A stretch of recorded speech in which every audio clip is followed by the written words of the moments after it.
Buongiorno a tutti, bentrovati. Iniziamo questo grande esperimento per noi, insomma, una grande giornata lunga e quindi teniamo le dita incrociate che tutto funzioni. Partiamo con questo 130 di Gramsci, una maratona streaming in occasione del 130° anniversario della nascita di Antonio Gramsci. Odio l'anniversario. Allora, è un'iniziativa che nasce, insomma, da un trio ormai più che consolidato che da anni lavora assieme, che proprio si è unito nelle attività culturali, soprattutto grazie a Antonio Gramsci. Parlo della Biblioteca Gramsciana e della società NURS. È dal 2007 che collaboriamo assieme, portando avanti tanti lavori di tutti i tipi, proprio per la divulgazione del pensiero di Antonio Gramsci, usando il teatro. Ricordo, ti do notizie di una rosa fatta proprio insieme anche alla Biblioteca Gramsciana e alla compagnia Teatro Jazz Anifeana, ospitando autori che hanno scritto o che hanno illustrato di Antonio Gramsci. Difatti sia io che Giuseppe ci siamo abbelliti con delle opere realizzate proprio in iniziative fatte qui al Centro Servizi Culturali da Viola Nicolai e da Marco Lorenzetti. Quindi insomma, partiamo con questa iniziativa che sarà molto lunga, in due fasi, tutta la mattinata e il pomeriggio, e io do subito la parola a Giuseppe Manias della Biblioteca Gramsciana, insomma una realtà importante del nostro territorio che raccoglie praticamente tutto quello che è stato scritto da e su Antonio Gramsci. Passo la parola a Giuseppe che ci introduce in questa lunga maratona. Io ringrazio già da questo momento tutte le persone che hanno dato piena disponibilità a questa iniziativa, però ringrazio anche il nostro regista dietro le quinte, Antonello Carboni, perché sta facendo da una settimana un lavoro incredibile perché questo potesse accadere oggi. Prego Giuseppe, lascio la parola a te così ci presenti l'iniziativa. Buongiorno a tutti, buongiorno Marcello, grazie.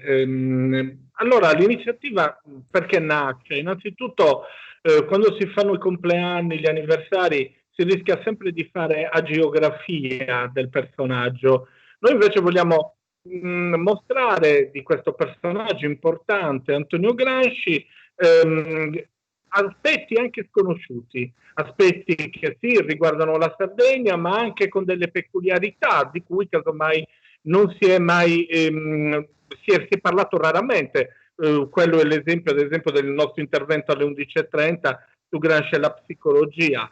Ma non solo, noi abbiamo 8 interventi che saranno all'incirca di 20 minuti ciascuno e verranno intervallati anche con l'arte. E allora un ringraziamento particolare a Stefano Giacone che ha fatto questi 6 cantostoria che hanno a che fare con Torino, essendo lui un cantautore comunque di origine torinese, con Torino e con Gramsci e anche con la lotta politica. Per cui inizieremo subito con Luigi Manias, che è il direttore tecnico della Biblioteca Gramsciana, che parlerà di Gramsci sardo, con degli aspetti anche non molto conosciuti del Gramsci sardo. Avremo quindi Maglio Manca, che è l'editore di Ischra Edizioni, che però sta facendo un'opera, sta per uscire per i tipi appunto dell'Ischra, un'opera molto importante, che è un Gramsci per immagini, in cui vedremo le immagini dei luoghi gramsciani, anche i luoghi più particolari. Quindi ci sarà, come già detto, il psicologo Alessandro Ghiro che parlerà di Gramsci e la psicologia, per poi chiudere con Maria Luisa Righi della Fondazione Gramsci, che ci illustrerà un particolare aspetto di Antonio Gramsci giovanile, ovvero quello di cronista musicale. Prenderemo una pausa con l'autopranzo e subito dopo spero che ci sia anche beveraggio e poi subito dopo ecco, non solo, ci saranno anche altri intervalli perché dopo l'intervallo di Maglio Manca ci sarà un video su una mostra organizzata alla Biblioteca Gramsciana 25x4 su Gramsci e la Resistenza, video realizzato da Michele Marrocco. Tra un canto storia, un video e l'altro vedremo anche delle opere della collezione della Biblioteca Gramsciana. Alle 15:30 riprenderemo con un familiare non conosciutissimo di Antonio Gramsci, ovvero Mario, il fratello cosiddetto nero, con la presentazione di questo personaggio di Massimo Lunardelli, già autore di un libro su Gramsci per ragazzi e Gramsci ragazzi, e questo invece un libro uscito da pochissimo su appunto Mario Gramsci. Mario Gramsci, il Gramsci fascista, il fratello Mario, fratello d'Antonio. Subito dopo ci collegheremo con un giovane artista sardo e con un collettivo Cartaetra da Carrara. Vedremo questa bellissima installazione, performance artistica, Liberazione 2021 col punto, e alle 17:30 un altro aspetto interessante, il collegamento tra Gramsci e la Resistenza, ovvero le Brigate Gramsci, quanto questo nome di Gramsci durante la Resistenza fosse importante. L'intervento avverrà da Sassari con Daniele Sanna. Quindi concluderemo col direttore della Fondazione Gramsci di Roma, Francesco Giasi, in un dialogo sulle varie edizioni delle lettere. Ricordo che è uscita appunto l'ultima edizione delle lettere per i millenni, appunto un'edizione curata da Francesco Giasi, ma hanno collaborato tantissimi, uno per tutti, anche Luigi Manias, che avremo come primo collegamento, e che ha come copertina, questa è una cosa interessante, una copertina di Viola Nicolai. Viola Nicolai è quella che alle tue spalle ha quel bel ritratto fatta a matite, che fu nostro ospite all'incirca 3-4 anni fa. Siamo quindi pronti a partire. Dialogherei subito con Luigi Manias. Sì, diamo subito la parola a Luigi Manias e ci colleghiamo appunto da Ales, che insomma non è neanche così causale, non è affidato al caso questo collegamento, non solo per le competenze di Luigi, ma insomma, visto che oggi 22 gennaio ci ricolleghiamo proprio nel paese dove poi Gramsci ha avuto la nascita. Poi ci collegheremo col suo vero paese, però diciamo che il posto dove appunto Gramsci è nato, a parte gli scherzi, è Ales, e quindi ci colleghiamo con Luigi Manias e sentiamo del Gramsci sardo. Luigi. Sì, salve, ciao Luigi. Ciao, le domande saranno toponomastiche. Incominciamo con una domanda. Ales, 2201, forse 2301, 1891. Buongiorno a tutti, buongiorno Peppe, buongiorno Marcello, un grazie ancora per questa iniziativa che mi sembra importante, l'avete ricordato tutti e due. E colgo la palla al balzo sul suggerimento e sull'indicazione data da Peppe, 22 o 23. Vedete, la edizione nazionale degli scritti di Antonio Gramsci è la recente edizione critica delle lettere, uscita il 13 ottobre per l'ammiraglia dell'Einaudi, cioè la collana I Millenni, hanno rappresentato un punto di svolta nella ricerca degli studi gramsciani, perché si è fatto un ricorso, diciamo, massivo, come non era mai stato, sulle fonti documentarie. Il 22 e 23 di cui Peppe parla non è cosa di poco conto. Non è cosa di poco conto per tutta una serie di ragioni. Il 22 è la data di nascita secondo lo stato civile di Ales. Il 23 è la data di nascita secondo il libri parrocchiali e nello specifico il battesimo di Antonio Gramsci, che vorrei ricordare per inciso, i documenti sono fatti anche di piccoli dettagli, che fu battezzato dal vicario vescovile, perché il vescovo non c'era, perché altrimenti sarebbe stato battezzato così come Grazia il 27 1887 ed Emma il 3 febbraio del 1889, niente poco di meno dal vescovo.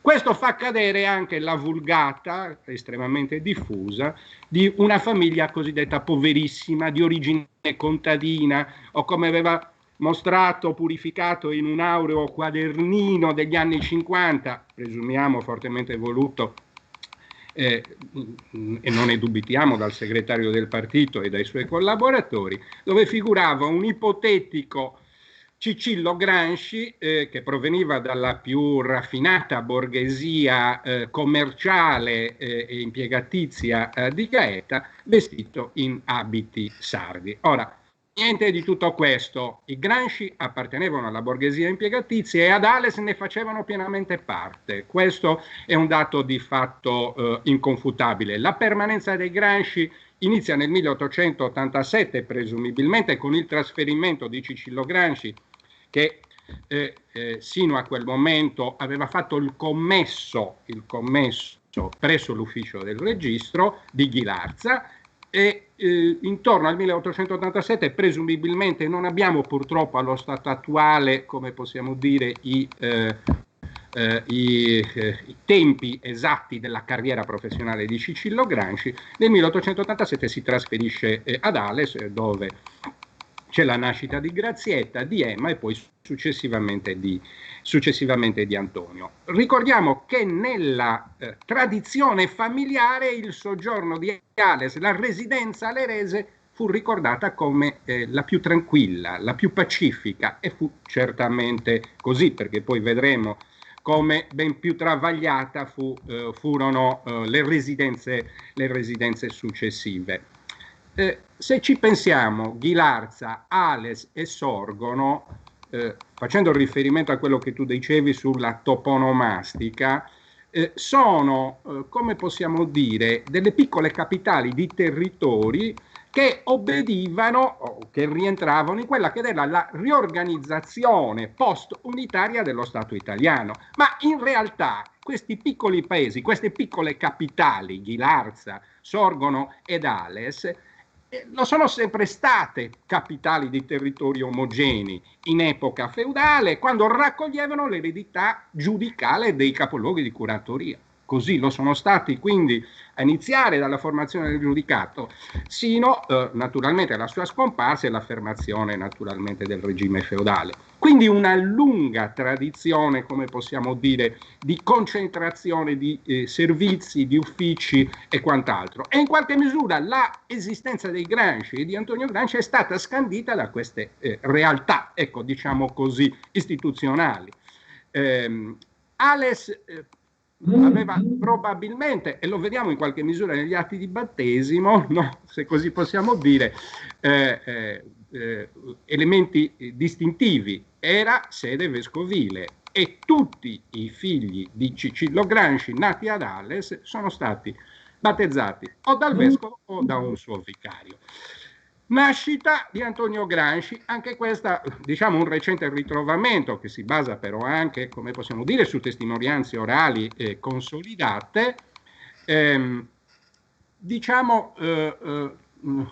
capovolgono un po' quella che era un dato assolutamente accertato, ovvero la casa natale di Antonio Granchi. Sulla scorta di una fonte primaria di tipo catastale e su quella di alcune testimonianze orali, diciamo, consolidate nella tradizione alerese, il corso cattedrale numero 23 non risponderebbe all'attuale, ovvero la casa dove è nato Antonio Granchi, non risponderebbe all'attuale casa natale di Granchi, ma bensì a una edificio un po' più riposto e in realtà dirimpettaio rispetto alla casa natale, che per molto tempo ha rappresentato un punto di riferimento imprescindibile per l'educazione dei fanciulli e dei bambini, ovvero sia l'asilo francescano. Ora, noi crediamo che la lastra posta da Palmiro Togliatti, Coram Populi, cioè con grande partecipazione di popolo ad Ales il 27 aprile del 1947, all'indomani della pubblicazione pressa inaudi delle lettere dal carcere, fu una scelta di opportunità. diventava problematico per un partito che era stato estromesso dal governo in tutte le sue cariche importanti. Ricordiamoci che Togliatti era stato ministro della giustizia, con l'esordio del piano Marshall in Italia diventava assai problematico apporre una lastra sul fronte di un asilo francescano, e si è preferito sicuramente fare questa scelta. Le evidenze documentarie dicono appunto che in realtà la casa natale non era quella, ma diciamo rispetto alla vicenda complessiva si tratta di dettagli, cioè noi stiamo più che altro lavorando alla contestualizzazione, ad arricchire un profilo, ma certamente a non rivoluzionarlo, cioè questo gusto dell'inedito di cui si è parlato con la recente edizione delle Lettere dal carcere è il riposto. La vicenda di Gramsci è definita nella sua completezza, la stiamo arricchendo di altri elementi che la rendono sicuramente più interessante, più ricca, appunto, più complessa, no? Perfetto. Altro topos nomos, Sorgono. Altra capitale, in questo caso dell'antica curatoria della Barbagia Mandrolisai, Sorgono distante ma non tantissimo da Ales, probabilmente raggiungibile con il treno. Vorrei ricordare che proprio quest'anno ricorre il centenario di Sia in Sardinia, no? Di Lorenz, proprio in questi giorni, quasi in contemporanea con queste ricorrenze centenarie importanti. Lorenz arriva a Sorgono in treno. Presumibilmente anche la famiglia Gramsci arriva in treno a Sorgono. Nell'immediato della nascita di Antonio Gramsci, esattamente nell'estate, il padre di Antonio Gramsci viene promosso. Se prima era solo commesso, attenzione, non sono cose di poco conto, perché poi hanno ovviamente delle relazioni strette nell'economia familiare, no? Se ad Ales era commesso dell'ufficio del registro, a Sorgono diventa gerente, che è una distinzione, ovviamente voi capite, di non poco conto, cioè la responsabilità dell'ufficio del registro, un ufficio importantissimo dove tutti gli atti, per dirla in pillole, vengono registrati, era in suo capo, no? E non è casuale che a Sorgono, dove nasce l'altra metà della famiglia, attenzione, a incominciare dal 1893 con Mario, di cui si è accennato poc'anzi, con Teresina nel 1895 e con Carlo infine nel 1897, a Sorgono c'è un momento epocale, una cesura importantissima per la famiglia Gramsci. Perché? Perché forte di questa sua nuova collocazione all'interno dell'amministrazione periferica finanziaria, cioè come gerente dell'ufficio del registro, secondo gli atti del processo di Assise di Cagliari, della Corte di Assise di Cagliari, per il quale appunto, come voi sapete, fu condannato, Cicillo Gramsci distrae delle somme per un totale di 500 lire, esigendo naturalmente da parte di tutte le persone che andavano a registrare degli atti delle somme non dovute, e quindi sottraendole in maniera assolutamente impropria. Questa attività di sottrazione, anche per, come possiamo dire, sconfessare quella che era una leggenda familiare recepita anche da Peppino Fiori, no? Ovvero che in realtà si trattasse di un complotto politico, essendo lui più sensibile, come possiamo dire, alle idee radicali e non a quelle del conservatrice, ritenute tale del Cocorto rispetto al Salaris, insomma, che erano i due contendenti dell'epoca, almeno in Sardegna. Ebbene, in realtà l'attività di sottrazione delle somme da parte di Cicillo Gramsci fu continuativa, a incominciare dall'anno successivo al suo insediamento sino all'anno naturalmente dell'incriminazione.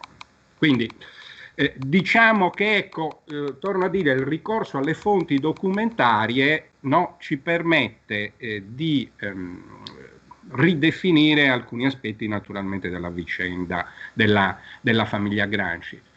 Ciò nonostante, almeno negli anni precedenti poi all'incriminazione di Cicillo Gramsci, tuttavia la vita, come possiamo dire, della famiglia Gramsci scorre nella maniera tranquilla di chi apparteneva naturalmente a una famiglia della borghesia impiegatizia, sia ad Ales che a Sorgono i Gramsci sono perfettamente inseriti, ovviamente nel contesto delle famiglie bene, naturalmente della comunità.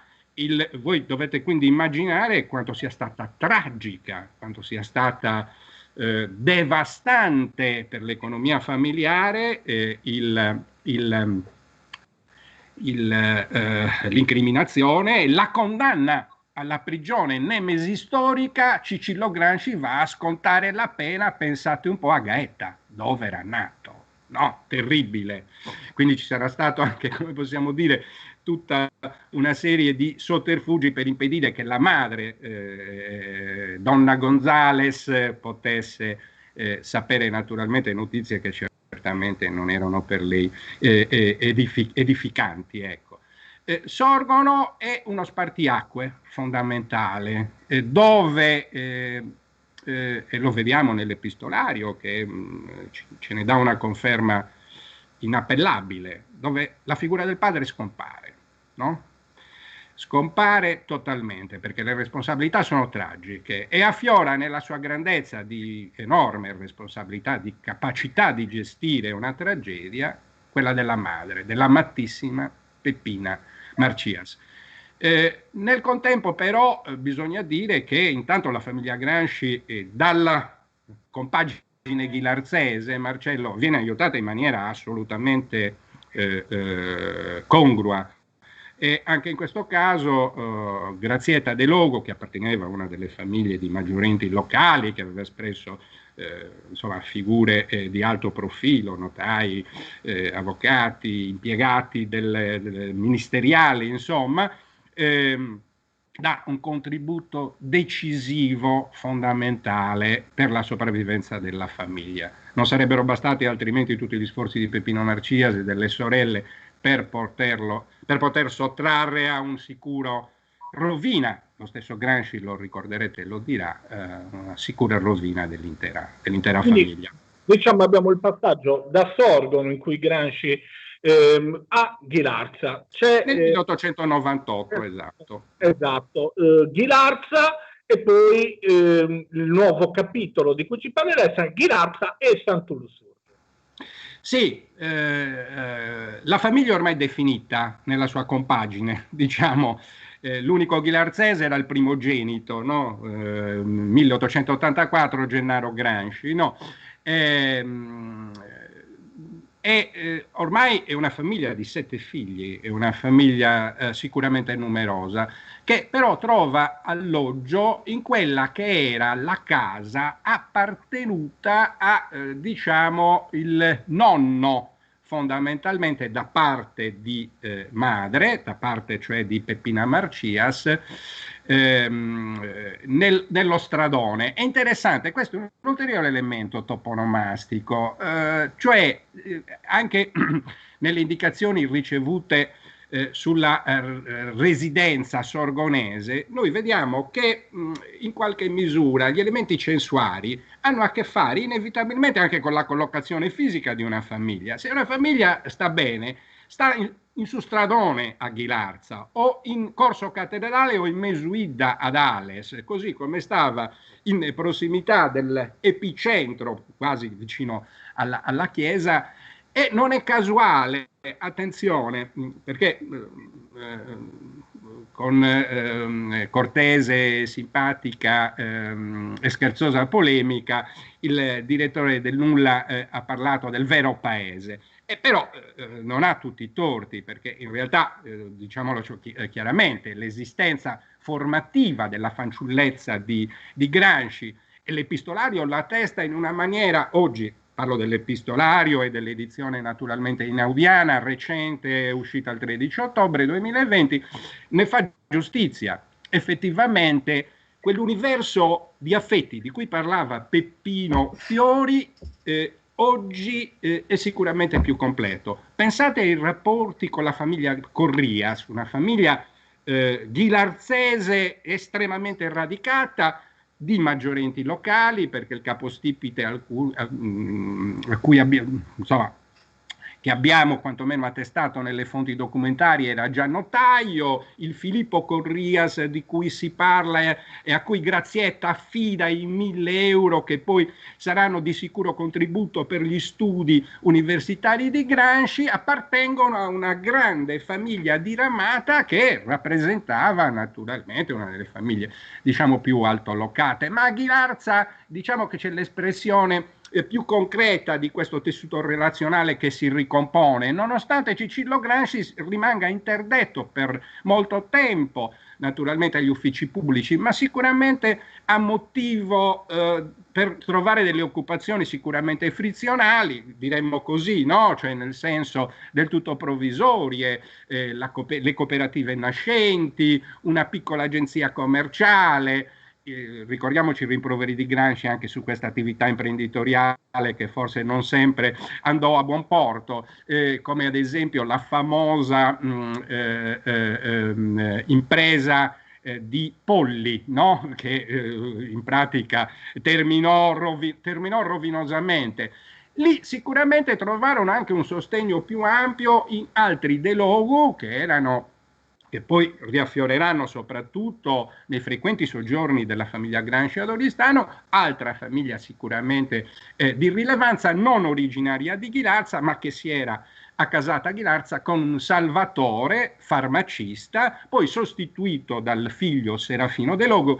Ricordiamoci, insomma, le attestazioni di simpatia di Gramsci per questi zii, insomma, che poi si erano un po' distribuiti nel territorio, chi a Borore, chi a Bosa e quant'altro, insomma. Sì, è interessante, infatti, tutto quello che dici tu per capire qual era l'ambiente in cui i Gramsci vivono e, ecco, il figlio, citavi Serafino, il figlio di Serafino si chiama Delio e Gramsci dà nome Delio. Gramsci però fa una sua carriera scolastica, famosissimo il tema scolastico, per arrivare poi a Santo Lussurgiu. Santo Lussurgiu è un'altra di quelle tappe formative importanti di Gramsci. Forse si può azzardare, naturalmente siamo nell'ambito dell'ipotesi, che in qualche misura i preliminari, anche una formazione politica per Antonio Gramsci siano iniziati proprio a Santo Lussurgiu. Perché? Perché entro subito il merito su un dettaglio. In realtà anche l'itinerario di Santo Lussurgiu potrebbe arricchirsi di numerosi topos, perché le case in cui alloggiò Gramsci ormai sappiamo che furono più di 2, quindi, e addirittura che Santo Lussurgiu, ricordiamoci in una famosa lettera degli anni immediatamente precedenti alla sua morte, era, almeno nelle intenzioni di Gramsci, doveva essere il buon ritiro, no, alla scarcerazione avvenuta. Tant'è che proprio Teresina e Mea Gramsci esattamente si impegnarono proprio per trovare una sistemazione, una casa adeguata in quello che doveva essere stato forse per Gramsci uno dei soggiorni scolastici più idilliaci, tra virgolette. E poi c'era sicuramente una condizione complessiva a Santo Lussurgiu dal punto di vista forse anche delle relazioni consolidate. Ricordiamoci, insomma, che gran parte dei suoi compagni di scuola al Carta Meloni, il ginnasio che frequentò, erano prevalentemente, almeno per quanto c'è dato sapere sinora, di Santo Lussurgiu del territorio circostante. Fra l'altro abbiamo reperito proprio nell'edizione critica dell'Einaudi un compagno, definito in maniera inequivocabile, proveniente da Paolilattino, ed è molto interessante la vicenda che si potrebbe ricostruire tra Ghilarza e Paolilattino con le famiglie Gramsci e i Mura in questo caso. Parlavo però, come dicevo prima, di un preliminare alla formazione politica di Gramsci.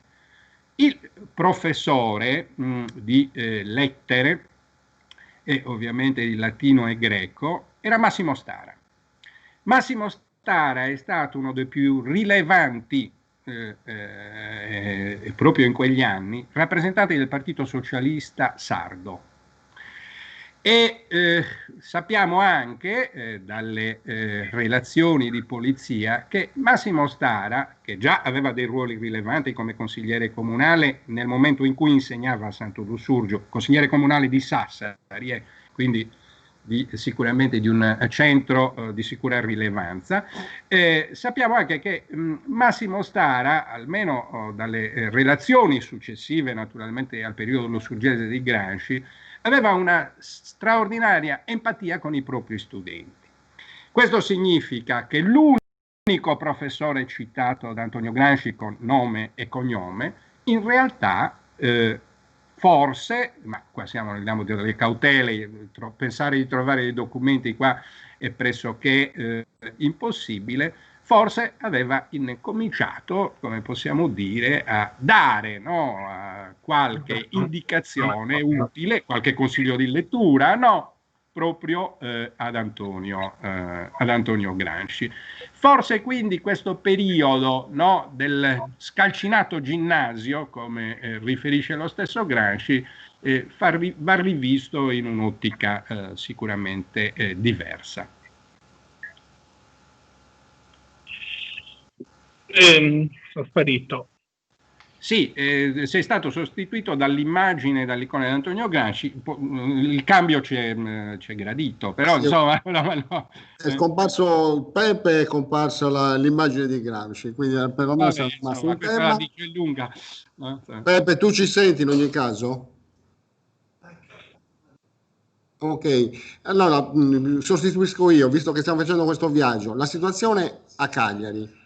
Perfetto. Quindi Gramsci arriva a Cagliari, quindi un nuovo ambiente, città. Sì, arriva a Cagliari, ma ricordiamoci con un piccolo passaggio ad Oristano, perché dobbiamo ricordarci che il Cartameloni non era un ginnasio parificato, e quindi parificato dallo Stato italiano, e quindi aveva Gramsci necessità di convalidare il titolo attraverso degli esami da fare al Liceo De Castro di Oristano. Si conservano naturalmente, sono conservati presso l'Archivio di Stato di Oristano i registri delle sue prestazioni scolastiche, sempre eccellenti, così come lo era stato nelle scuole elementari a Ghilarza, dove aveva avuto proprio nell'esame di quinta un professore che ritroveremo al liceo Dettori di Cagliari.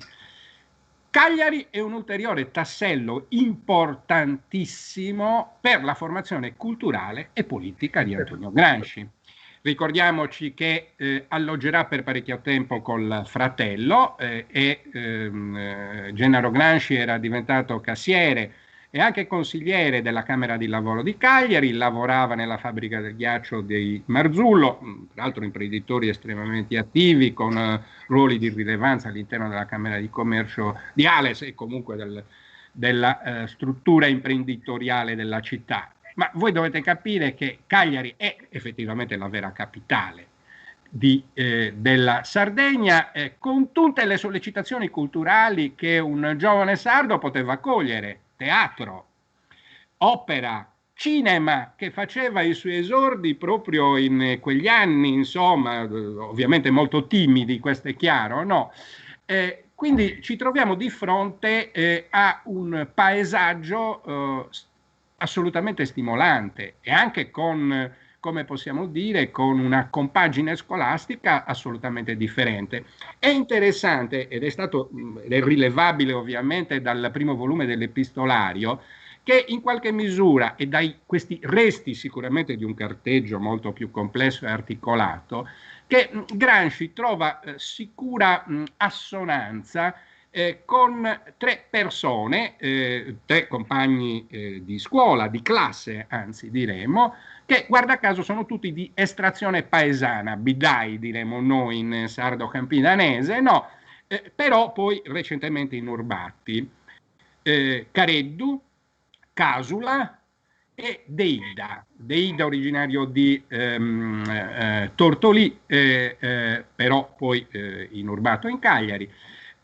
Casula invece originario di Borore, e ovviamente studente al Vettori anche lui, Careddu originario di Tempio, figlio di Matteo Careddu che però era già ordinario di diritto romano a Cagliari, quindi insomma la compagine era abbastanza chiara. Avrà un vivacissimo e curiosissimo epistolario con queste persone che ovviamente adesso ormai è attestato nel primo volume dell'epistolario dell'edizione nazionale. Quindi diciamo che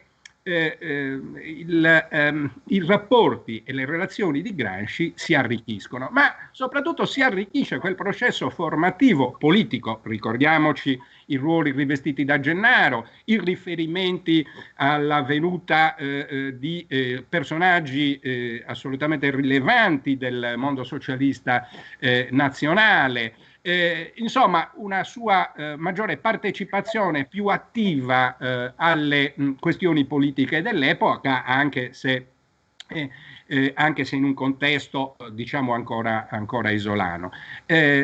Sì. Io ringrazio davvero Gigi, purtroppo sai bene che i nostri interventi sono contingentati, ma è molto come si dice. Esatto, ma è molto interessante quello che tu hai detto. Ricordiamo che poi il liceo dà l'opportunità a Gramsci a scrivere in quel bellissimo tema oppressi oppressori l'inizio dell'analisi sulle classi subalterne che poi diventa, e quindi è molto proficuo l'ambiente cagliaritano e soprattutto il liceo che lui frequenta. Ti ringrazio davvero per questo tuo intervento fatto con molta passione e in cui sono contento anche che non si dia così forza all'inedito. L'inedito serve all'interno di una situazione generale in cui si voglia parlare di Antonio Gramsci. Grazie dell'intervento, passo la parola a Marcello. Sì, ovviamente ringrazio anch'io Luigi Manias, anche perché questo continuo lavoro di ricerca per gli archivi, insomma, Luigi diciamo che vive buona parte della sua vita negli archivi alla ricerca di documenti e viene fuori tutta la sua passione e la sua competenza, ovviamente nel suo intervento.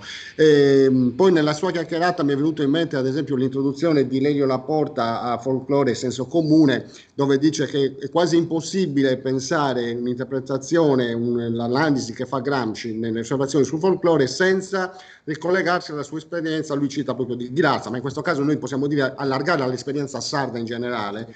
È ovvio Ghilarza è il paese che ha frequentato di più, è ovvio che ha influito maggiormente, ma l'esperienza sarda è fondamentale per riuscire a leggere anche quelle pagine sulle osservazioni del folklore.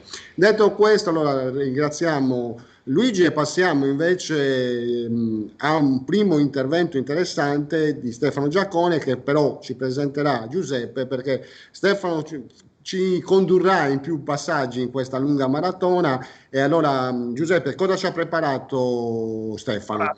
Il primo è un brano suo di Lalli, Canzone urgente. Stefano è un collaboratore importante della Biblioteca Gramsciana, abbiamo anche lavorato assieme in vari interventi e dentro la Biblioteca Gramsciana c'è un suo fondo archivistico e librario che è il Fondo Giacone, che sta diventando un sito anche diciamo quasi di controcultura, così dice lui. Il primo brano è Canzone urgente, un suo brano, un brano molto bello che introduce questo canto storia all'interno della nostra chiacchierata. Due parole di Stefano Giacone, uno dei più importanti esponenti del primo punk ma della cultura underground torinese. Il loro album è un album cult storico già negli anni '80 che tutti gli appassionati di musica ancora ascoltano, appunto del gruppo I Franti. Poi lui è anche un importante scrittore anche di sceneggiature per il teatro. Nel 2015 ha vinto tra l'altro il premio dell'Istituto Cesi per un suo lavoro sulla Resistenza e ci accompagna in questa nostra maratona streaming. Canzone urgente, Stefano Giacone.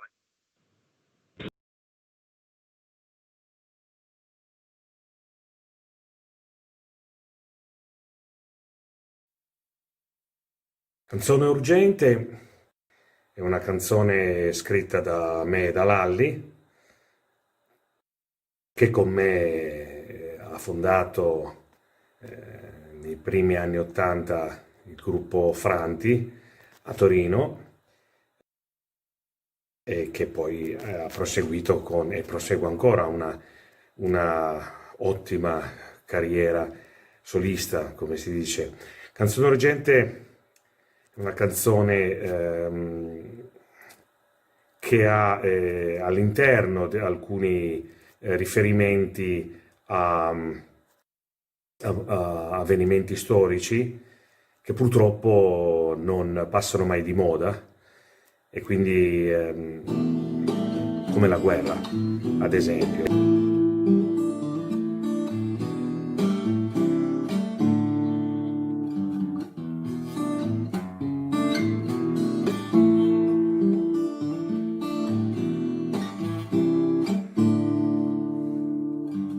Compagno col tuono delle onde che canto dentro le notti più nere, sulle spiagge vendute al cemento, false parole, false chiese, dentro il sonno di lavoro operaio, nelle marce barriere. Io canto la morte nei cessi in stazione, canto le 1000 africane sui tram, vestite con un destino comprato a poco da un signore nascosto dietro ad un finestrino, comandando un mercato da solo. Porta Cristo e il vaiolo, io canto la pace portata a Baghdad. Compagno canto degli occhi di Franti, seduto in mezzo a due sbirri, Mirafiori, Povisare, Bibbia, San Paolo del Brasile. Lo porto via, lo prendo per mano, accendere un fuoco e poi sparire.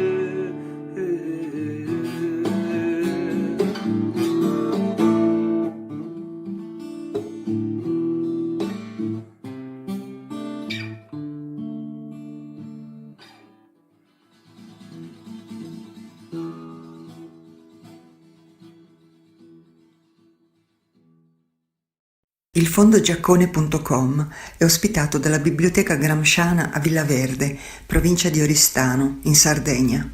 Una finestra aperta sul mondo, di archivio librario, di produzione e incontro, con una precisa intenzione, di schierarsi fuori, gramscianamente, dall'indifferenza, e anche ricordare, con Pierpaolo Pasolini, che l'apprendimento della storia deve essere un fatto dinamico, poter imparare tutta la vita.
Buongiorno a tutti, abbiamo visto, dopo aver ascoltato il primo intervento di Luigi Manias, adesso ci collegheremo con Ghilarza, con Maglio Manca dell'Ischra Edizioni, non prima però di avervi illustrato un po' l'opera d'arte che avete visto, che fa parte della collezione della Biblioteca Gramsciana, che è un olio su multistrato di Aldo Paderi del 2007. Passo adesso la parola a Marcello per una breve introduzione e poi inizieremo il dialogo con Maglio Manca.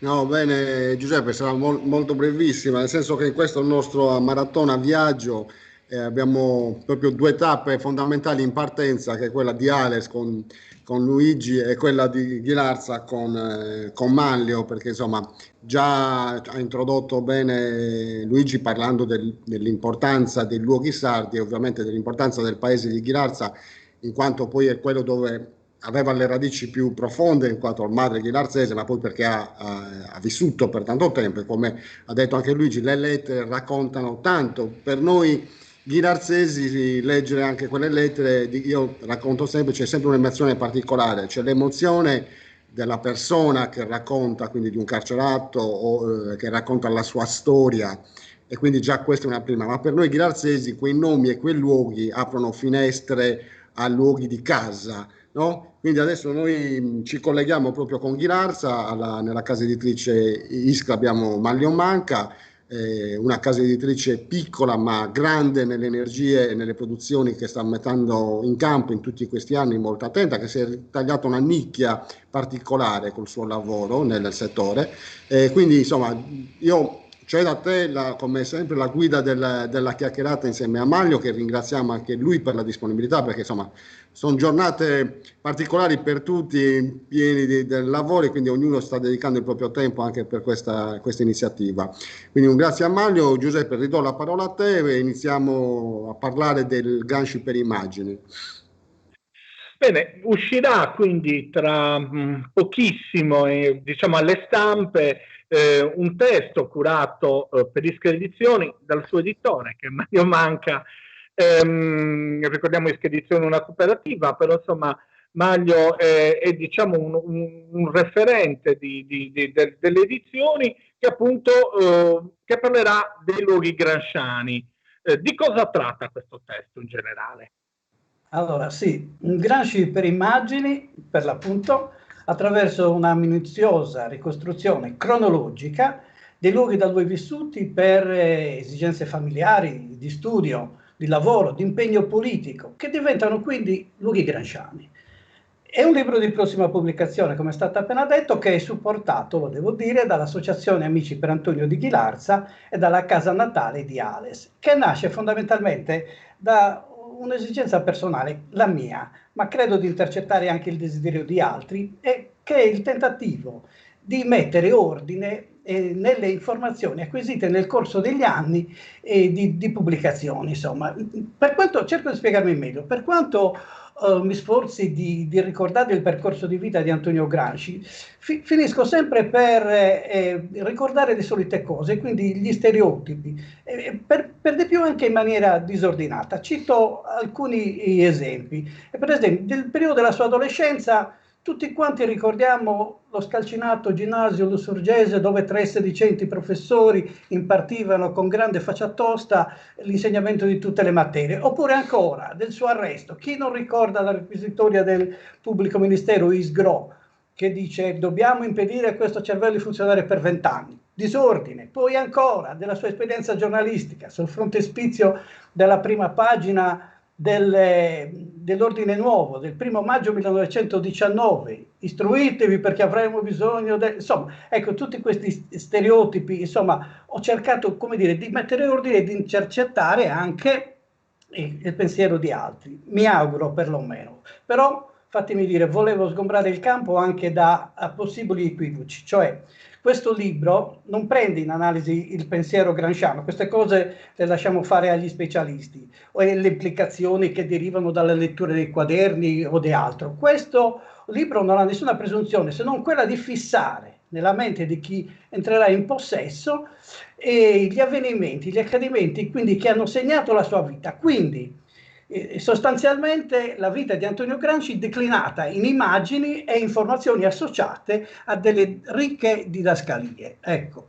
È un lavoro che ha richiesto un bel po' di tempo, devo dire la sincera verità, in questo ci ha aiutato un po' il lockdown che ci ha tenuto a casa, abbiamo pensato di riordinare l'archivio fotografico e ci siamo resi conto di avere a disposizione un bel po' di materiale, però abbiamo anche capito e scoperto che gran parte delle informazioni relative a Gramsci non avevano un'immagine associata. Allora a quel punto abbiamo iniziato la ricerca che ha dato subito dei risultati buoni, soddisfacenti, perché abbiamo trovato tantissime immagini che ci hanno, come dire, incoraggiato a proseguirla. Luoghi gramsciani di Ghilarza. Guardate, il libro apre, non ho portato delle immagini perché, come dire, non volessi bruciarle, però voglio lasciare la sorpresa quando il libro esisterà fisicamente in cartaceo. Ci sono alcune immagini di Ghilarza che sono dei luoghi incredibili. Quello che ti chiedo su questo argomento dei luoghi incredibili è anche il collegamento con le persone nei luoghi, perché non sono solo luoghi di Antonio, ma anche di... Certo. Esatto, non solo i luoghi ma anche le persone. Ad esempio esiste un'immagine di Ghilarza del 1901, è un panorama di Ghilarza ripreso da una chiesetta del Carmelo, chiamata così del Carmelo, che ritrae a una distanza abbastanza ravvicinata una piazza di Ghilarza, una piazza che tutti visitano perché c'è una chiesetta del 1200 molto bella, peraltro, e poi una torre aragonese. Ebbene, questa piazza è una sintesi straordinaria di luoghi gramsciani, e dico perché. Addossata alla chiesetta del 1200 c'è un caseggiato che non è nient'altro che la costruzione dove Gramsci sostenne l'esame di licenza elementari. In quel caseggiato frequentò la quarta e quinta elementare, quindi praticamente la licenza elementare l'ha presa lì.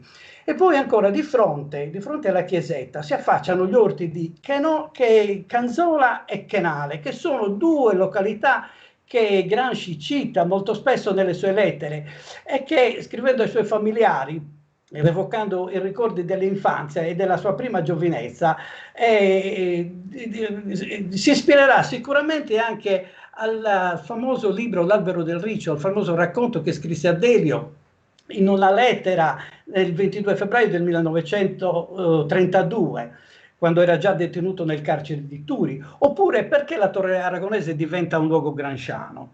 Brevemente, così, scriverà la mamma dal carcere, preoccupata perché lo sa rinchiuso nella cella di un carcere, gli dice: vorrei tranquillizzarti, sintetizzo e non cito testualmente perché non ricordo testualmente cosa disse, però il contenuto è questo: non preoccuparti, dice, la mia cella non è come la torre aragonese, come la torre di Ghilarza. Perché dice la torre di Ghilarza e la fa diventare luogo gramsciano? Perché la torre di Ghilarza aveva una fama sinistra.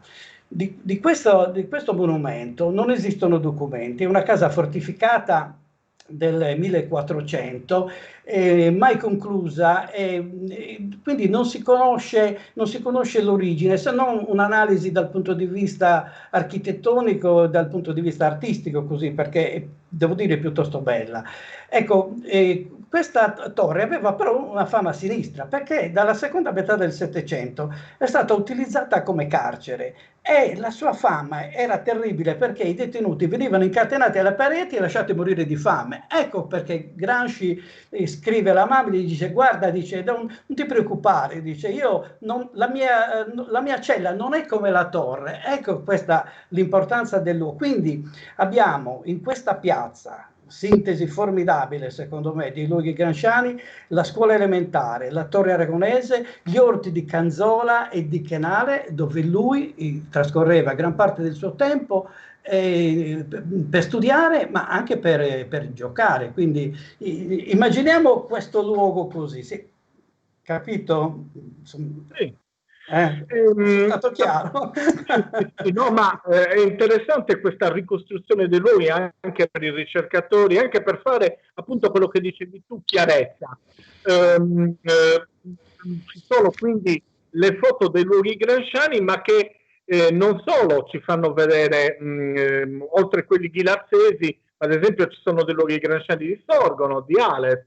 Quali sono le immagini rappresentative per questi due paesi invece. Sì, naturalmente. Sì, adesso abbiamo una pubblicazione che riguarda proprio a Sorgono, i Gramsci a Sorgono di Marras, un nostro autore, e quindi anche quel libro è corredato di immagini, ma noi abbiamo comunque le immagini dove visse la famiglia Gramsci, dove si spostò. Abbiamo proprio individuato la prima abitazione e la seconda abitazione, il luogo dove il padre, dove Cicillo Gramsci lavorava, anche quello, e così pure di Ales. Abbiamo un apparato iconografico, fotografico ricchissimo, perché abbiamo chiesto anche naturalmente all'Associazione Amici per Antonio di Ghilarza, che ci ha fornito delle immagini davvero buone, come pure dalla casa natale di Ales, quindi è ricco di immagini, soprattutto anche nella parte finale, la parte che riguarda i visitatori, che sono stati tantissimi, sia per quanto riguarda Ales che per quanto riguarda Ghilarza, a partire da Ales dal 1947, quando Togliatti venne per affiggere la targa, ricordo, la targa commemorativa sulla casa dove visse la famiglia Gramsci, ecco. E così pure a Sorgono, anche lì immagini importanti del paese, luoghi gramsciani, anche quelli, capito? Quindi Gramsci però non solo sardo, ma Gramsci internazionale. Questo è interessante, il vostro passaggio. Molto interessante. Volevo aggiungere, sì. Prego. No, volevo aggiungere relativamente a Ghilarza, scusatemi, ma Ghilarza io sento con molta emozione ogni volta che parlo di Gramsci e di Ghilarza. Allora, c'è a pochi chilometri da Ghilarza una località chiamata San Serafino, dove si festeggia l'Arcangelo Raffaele. Questo è un altro luogo gramsciano per eccellenza, perché noi abbiamo anche individuato poi il Muristene, dove lui trascorreva i suoi giorni di vacanza in quella casa, e attraverso naturalmente documentazione abbiamo a Ghilarza uno storico, direi della memoria storica, Tommaso Sanna, l'ex sindaco che ci ha governato per una quindicina d'anni, che è in assoluto la persona che disponibile, che ti fornisce dei materiali senza, così, semplicemente per la passione. Ebbene, abbiamo potuto qui individuare il Muristene, dove Gramsci trascorreva le vacanze e dove scriverà la mamma anche in una famosa lettera del 19 ottobre del 1931. Cito a memoria: come mi piaceva da ragazzo sedermi sotto la valle del Tirso, perché sotto la chiesa si formava un laghetto e io vedevo i pesci che saltavano per cacciare le zanzare, oppure le gallinelle che uscivano. Ecco, sono momenti di poesia, secondo la mia opinione, straordinaria, che in qualche modo, insomma, ci hanno aiutato e confortato per proseguire questa ricerca. Mi inserisco un attimo, Peppe. Solo una precisazione per i non sardi. I Muristene sono le casette che sono nei santuari campestri, sono delle piccole case dove praticamente le famiglie che vanno per la festa lunga campestre a vivere e a soggiornare. Ecco, era giusto una precisazione per chi magari questa parola suonava molto strana. O novenari noti anche. Novenari, sì. Anche novenari. Gramsci però non è ieri era l'anniversario. Gramsci studente. Posso dirlo, studente al ginnasio Santo Lussurgiu. Abbiamo la famosa immagine di Gramsci con la scolaresca e con i 3 famosi sedicenti professori, dei quali abbiamo individuato i nomi, ecco, dei 3 professori, ma abbiamo individuato i nomi anche di 14 degli studenti che erano nella classe di Gramsci. Mi pare che sia davvero straordinario questo lavoro, fatto peraltro da una nostra collaboratrice di Santo Lussurgiu, Rita Arca. Ieri 21 gennaio era l'anniversario della nascita anche del Partito Comunista Italiano. Cioè c'è un altro anniversario, voglio dire, e c'è anche Livorno. Il libro non si ferma solo alla Sardegna, ma si sposta a Livorno e si sposta anche fuori di Livorno, si sposta a Vienna, si sposta a Mosca. Ci sono anche immagini di importanti hotel. Ecco, il Gramsci continentale e internazionale nella vostra pubblicazione. Sì, certo, il Gramsci continentale, ci sono delle immagini naturalmente tutte rigorosamente d'epoca che riguardano la città di Torino, che riguardano i luoghi dove lui ha vissuto, dei luoghi dove si è spostato moltissimo. Noi da questa ricerca che cosa è emerso? È emerso che i suoi spostamenti in tempi davvero difficili erano davvero ragguardevoli. Si sposta per incontrare naturalmente per questioni di lavoro, ma anche per incontrare gli operai, per parlare con loro. C'è del Gramsci internazionale una interessante notizia che riguarda per l'appunto il suo viaggio in Russia, a Ivanovo. Ivanovo è una città tessile che dista circa 300 chilometri da Mosca. E in quell'occasione Gramsci per parlare agli operai si avvalse di un interprete, di una traduttrice d'eccezione, la futura moglie, ancora non era moglie, stiamo parlando del 1922 ed è uno dei primi viaggi di Gramsci a Mosca, e lui parla agli operai con la traduzione simultanea della futura moglie, Giulia. Oppure ancora, lui a dire il vero inizia a viaggiare nel 1922 a gennaio e febbraio a Lugano e Berlino come incaricato comunque dall'Internazionale, e quindi ecco il Gramsci internazionale che inizia a spostarsi a Lugano e poi a Berlino. Bellissima, abbiamo delle immagini anche che riguardano Lugano e Berlino dell'epoca, perché il libro ha senso se ci sono le immagini che in quel momento insomma descrivono com'era la città, com'erano insomma le cose che circondavano, gli oggetti che circondavano Gramsci per l'appunto. E poi ancora, hai citato tu prima, in Austria, lui è stato dal mese di novembre fino al mese di aprile-maggio, grosso modo così, 5 mesi in Austria. Anche lì c'è un'immagine bellissima, ma che abbiamo commentato altre volte e della quale siamo riusciti anche a individuare le persone che stanno con lui, perché erroneamente qualcuno, andando forse così a lume di naso, ha indicato come persona Victor Serge, che invece Victor Serge nella fotografia non c'è, ecco.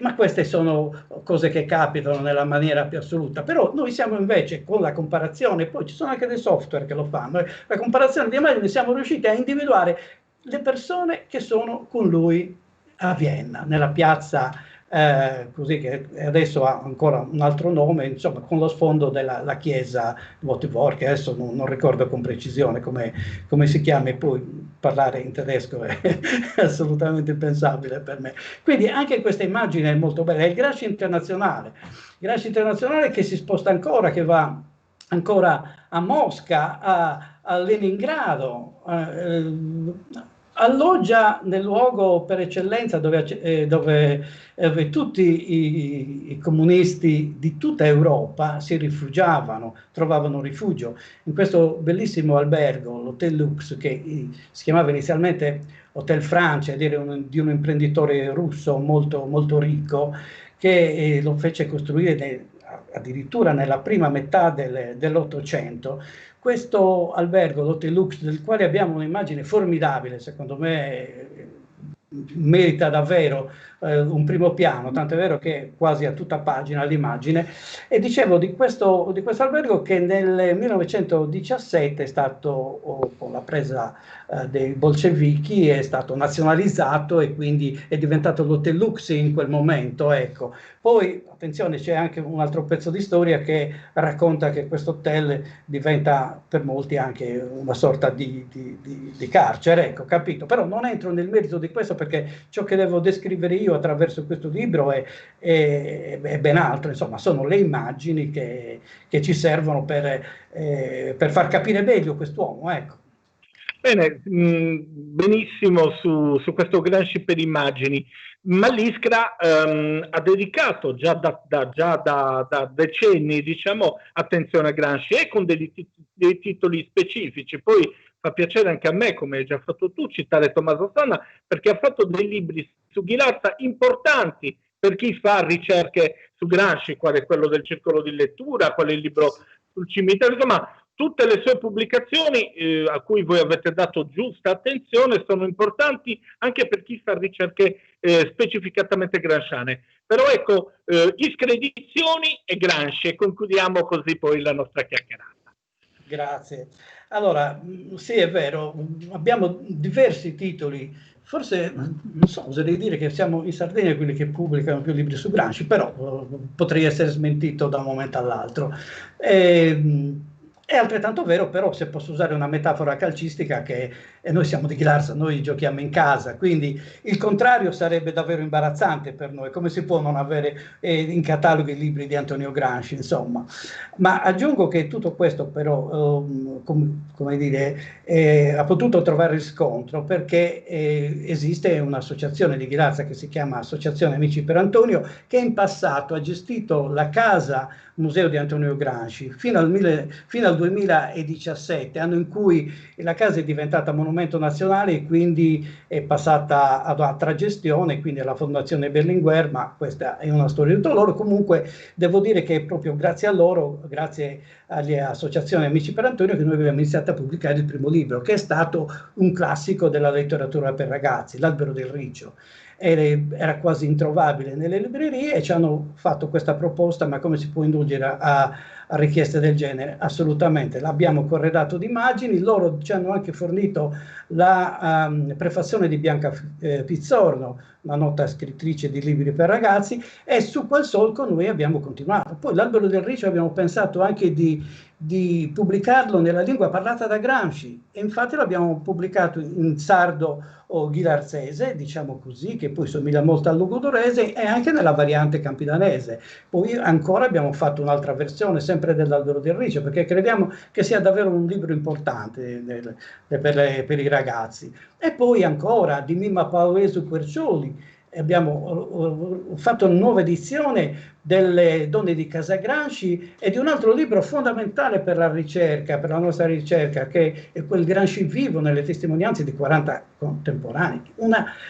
enormità di informazioni che ci hanno consentito davvero le comparazioni e soprattutto di aiutarci, ci ha aiutato moltissimo in questo lavoro.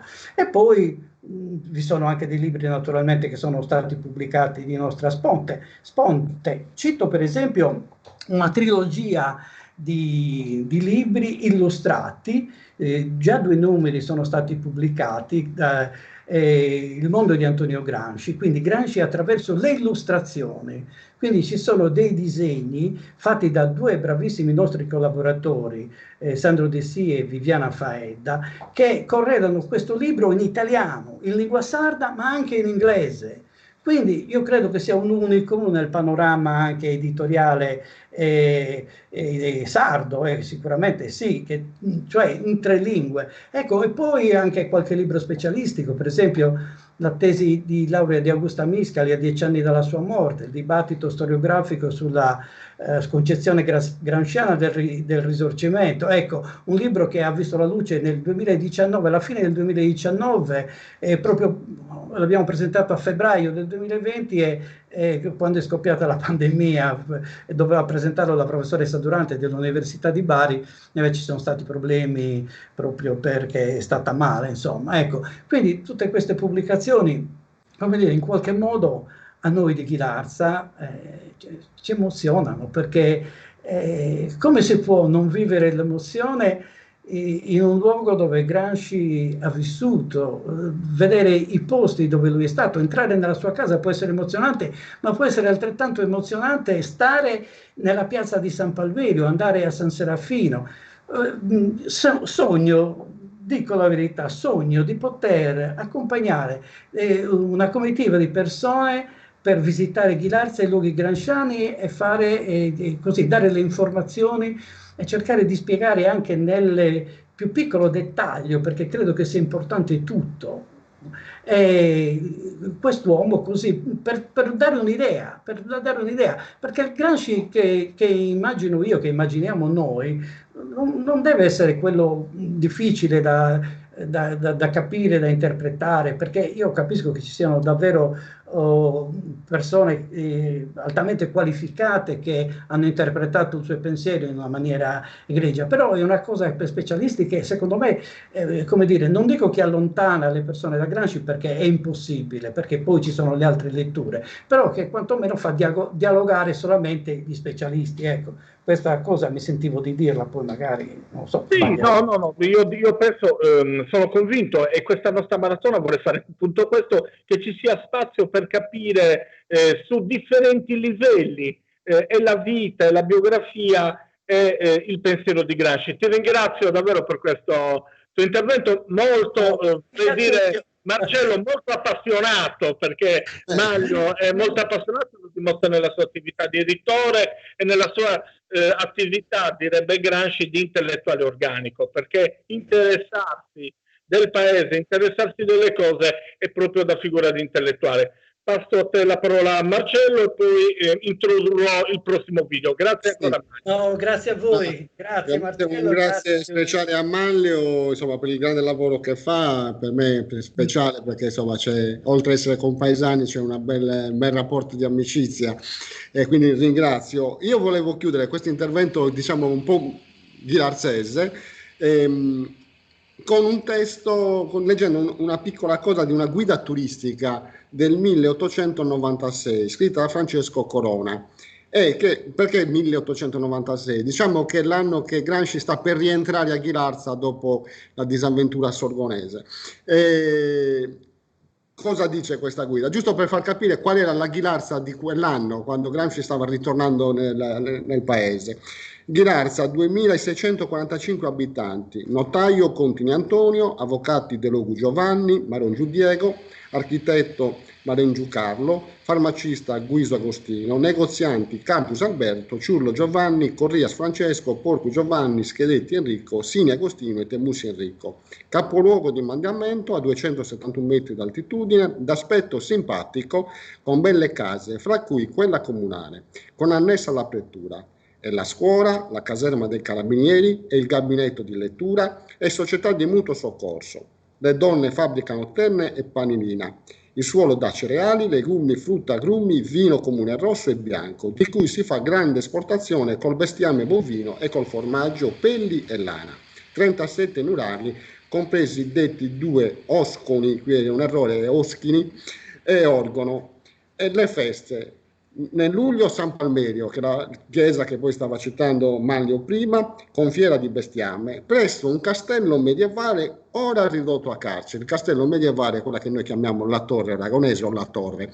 Quindi insomma chiudo questo collegamento anche da Ghilarza con il ritorno a quelle immagini del fine Ottocento. Ringraziamo nuovamente Manlio. Peppe, allora adesso noi presenteremo un nuovo video, quindi ci introduci tu questo video. È un video realizzato da Michele Marrocco su un'attività in piena lockdown l'altro anno, a inizio 2020, che si intitolava 25x4, perché voleva ricordare Gramsci e la Resistenza, contro l'abbruttimento intellettuale, che riprende una lettera che Gramsci scrive da Ustica dicendo: la mia preoccupazione è l'abbruttimento intellettuale. E quindi questo video racchiude 65 opere di artisti. Speriamo questa mostra di poterla allestire il prossimo 25 aprile nella sede della Biblioteca Gramsciana a Villa Verde, e appunto diamo quindi contro l'abbruttimento intellettuale 25x4, video realizzato da Michele Marrocco. Grazie.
Eccoci qua, ben ritrovati con la terza parte di questa mattinata. Abbiamo visto così nell'intervallo dell'intervento di Manlio Manca l'acquarello di Massimo Spiga realizzato nel 2012 per la bella collezione della Biblioteca Gramsciana. Quindi insomma proseguiamo il nostro viaggio, questa volta appunto lasciamo la Sardegna, ci stiamo collegando con Vincenza e con Alessandro Ghiro. Io cedo subito la parola a Giuseppe, così ci presenta l'ospite e ci introduce a questa nuova sezione della nostra maratona in streaming. Prego Giuseppe. Sì, abbiamo un intervento molto particolare, anche perché chi conosce la bibliografia gramsciana sa che la parola psicologia o gli studi fatti su Gramsci e la psicologia non ce ne sono tanti, ci sono degli studi fatti da Livio Boni sulla psicanalisi, ma diciamo le opere più importanti su Gramsci e la psicologia le ha fatte appunto il dottor Alessandro Ghiro, che svolge la sua professione ad Abano Terme. Ha fatto 2 pubblicazioni che hanno come oggetto Gramsci e la psicologia. La prima in forma dialologica, che era quella del tappeto volante del 2010, e poi la pubblicazione appunto Gramsci e la psicologia tra patchwork e teoria scientifica del 2012. Parto subito salutandoti Alessandro con una domanda: perché Gramsci e la psicologia? Che bisogno c'era di fare una pubblicazione, quindi le ricerche su Gramsci e la psicologia?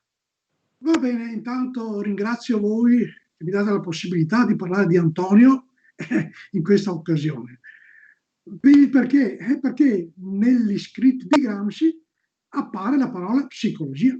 Quindi Gramsci cita molto il termine psicologia a spiegazione di alcune situazioni. Quindi dovrebbe essere logico pensare che Gramsci parlasse di psicologia. Se poi la sua sia una psicologia scientifica, sia un modo di intendere la parola psicologia, questo possiamo vederlo. Sì, partiamo con i testi che riguardano Gramsci e la psicologia. Vabbè, uno dei pezzi, delle lettere di Gramsci che ha attirato la mia attenzione è questa. Lei a video, la leggiamo con calma, ed è una lettera che si riferisce a quando lui arriva a Turi, ed è recluso, e comincia a vivere la vita di quella situazione.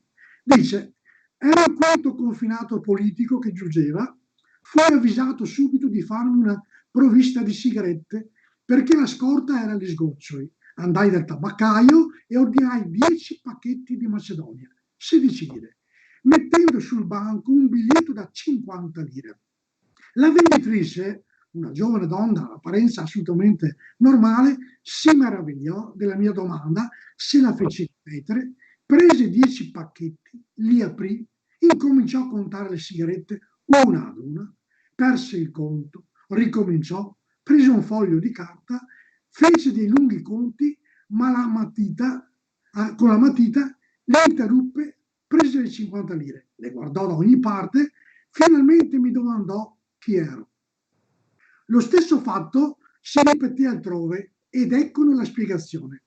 Ad Ustica esiste solo l'economia del soldo. Si vende a soldi, si spende mai più di 50 centesimi.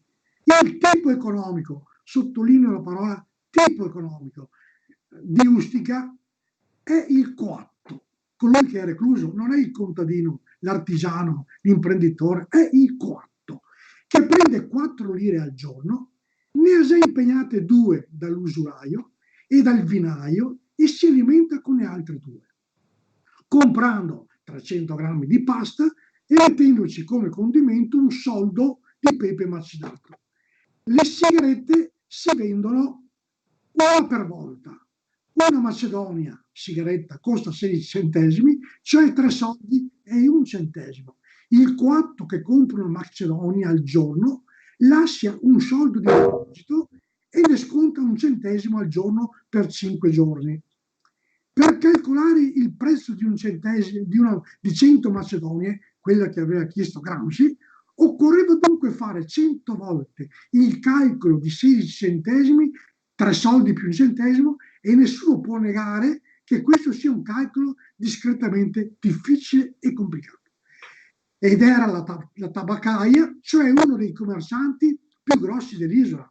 Ebbene, ecco la parola, la psicologia dominante, ripeto, la psicologia dominante in tutta l'isola è la psicologia che può avere per base l'economia del soldo, l'economia che conosce solo l'addizione, la sottrazione delle singole unità, l'economia senza tavola pitagorica. Ecco, qui è un mondo.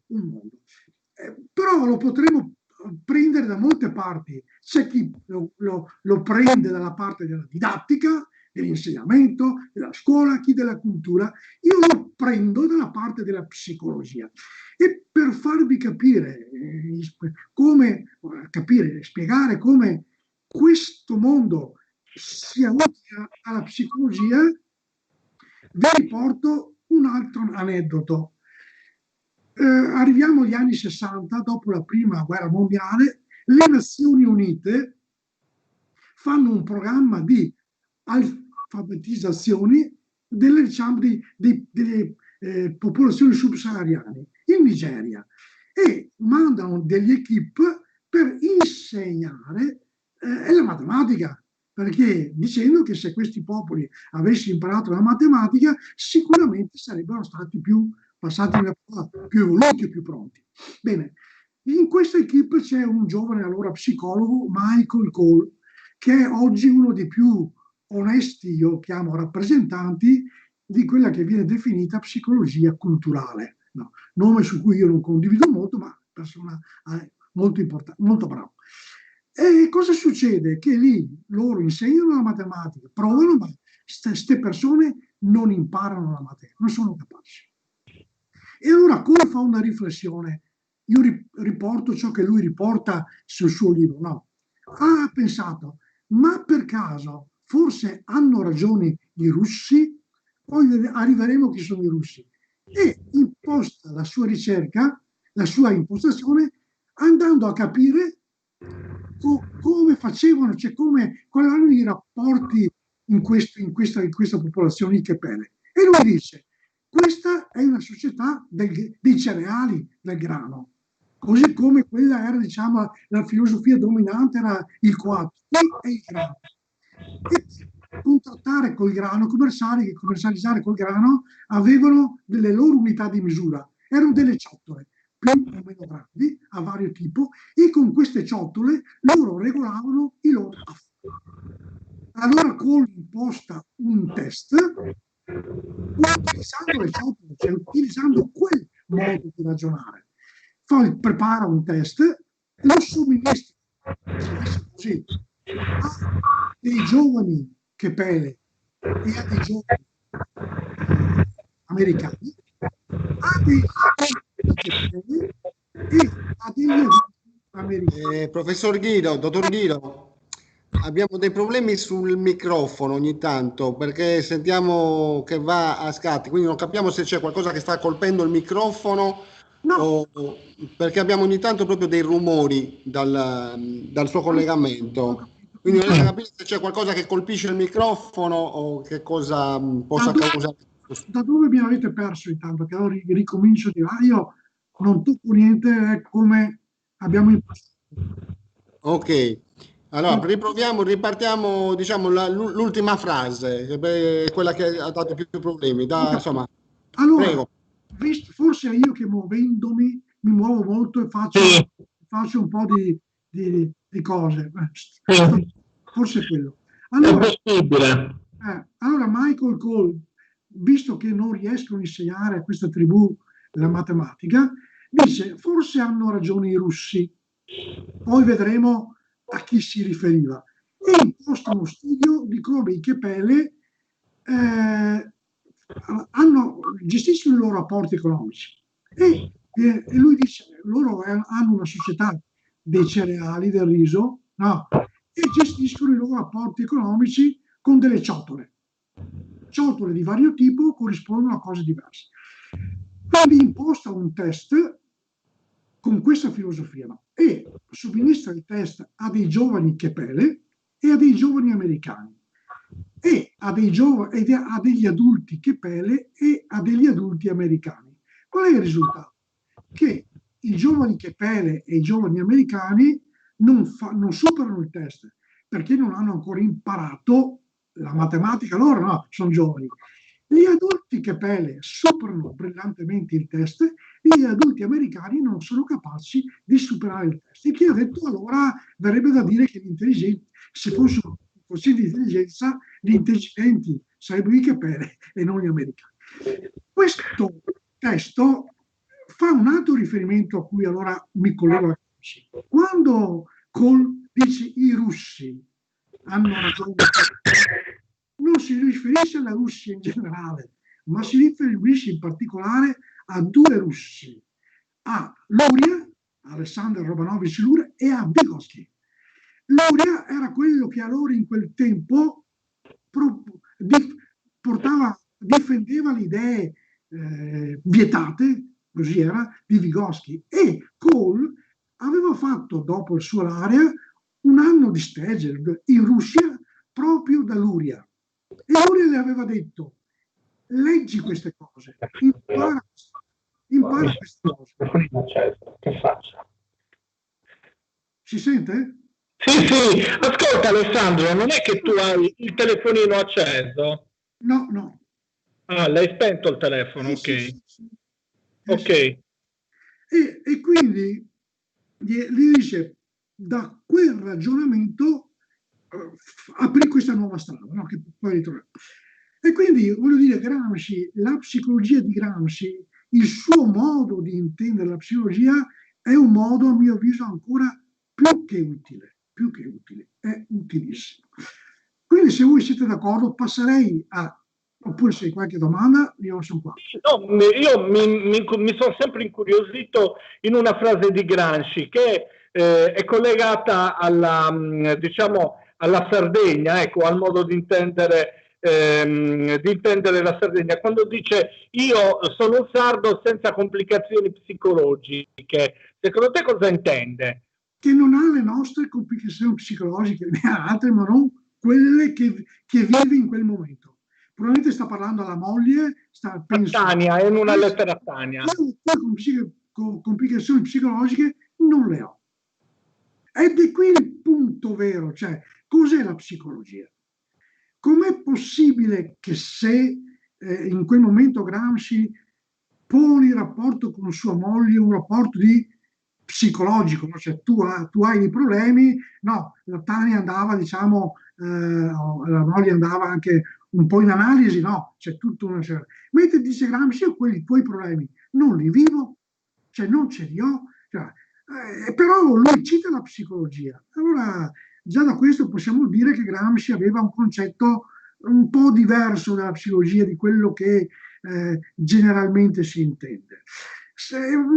Allora cambio la condivisione, mi metto un altro schermo per un secondo, sperando che tutto funzioni. Eccolo qua. Allora, vi ho messo una parte del mio libro.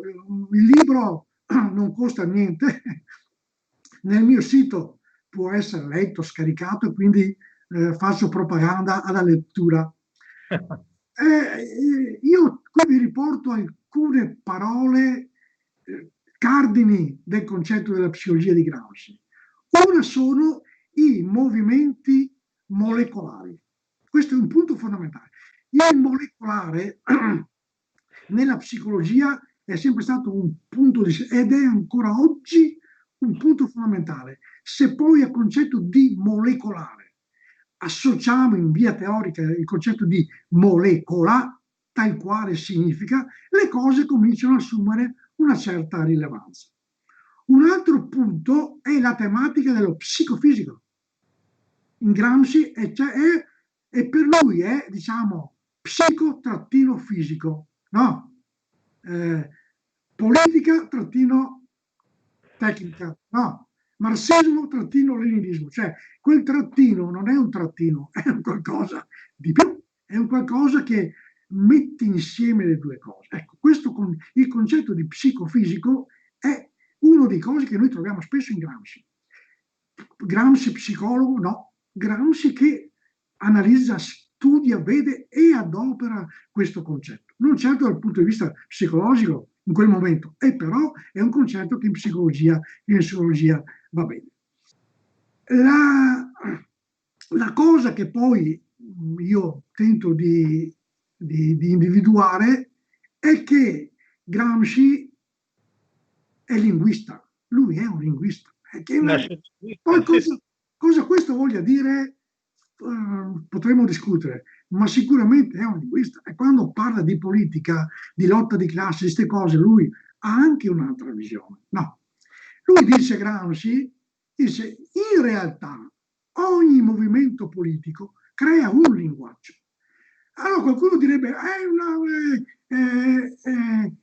crea un modo di parlare. No, non è un modo di parlare, è un modo di percepire, e cambia la coscienza il linguaggio. No, cioè partecipa allo sviluppo generale di una determinata lingua, introducendo termini nuovi, arricchendo di nuovo contenuto, termini già in uso, creando metafore. Cambiando la lingua, cambia la persona, cambia la biochimica dell'essere, se vogliamo essere un po' astratti. Questo è Gramsci. Cioè, questo, a mio avviso, è l'aiuto che Gramsci dà alla psicologia. E poi veniamo alla linguistica.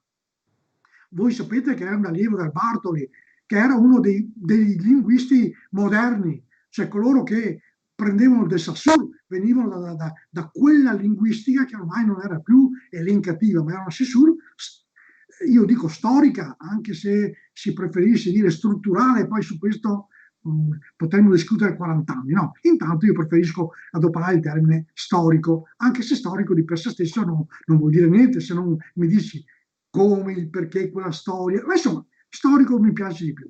Dice Gramsci, l'innovazione del Bartoli è appunto questa, che della linguistica concepita grettamente come scienza naturale,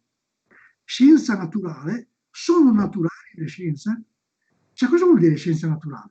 Poi faremo una riflessione, se abbiamo tempo, su questo tema. Come scienza naturale ne ha fatto una scienza storica, le cui radici sono da ricercare nello spazio e nel tempo. La storia non è una cosa tal quale spazio e tempo, io aggiungo in movimento, in evoluzione, in cambiamento, e non nell'apparato vocale fisiologicamente inteso.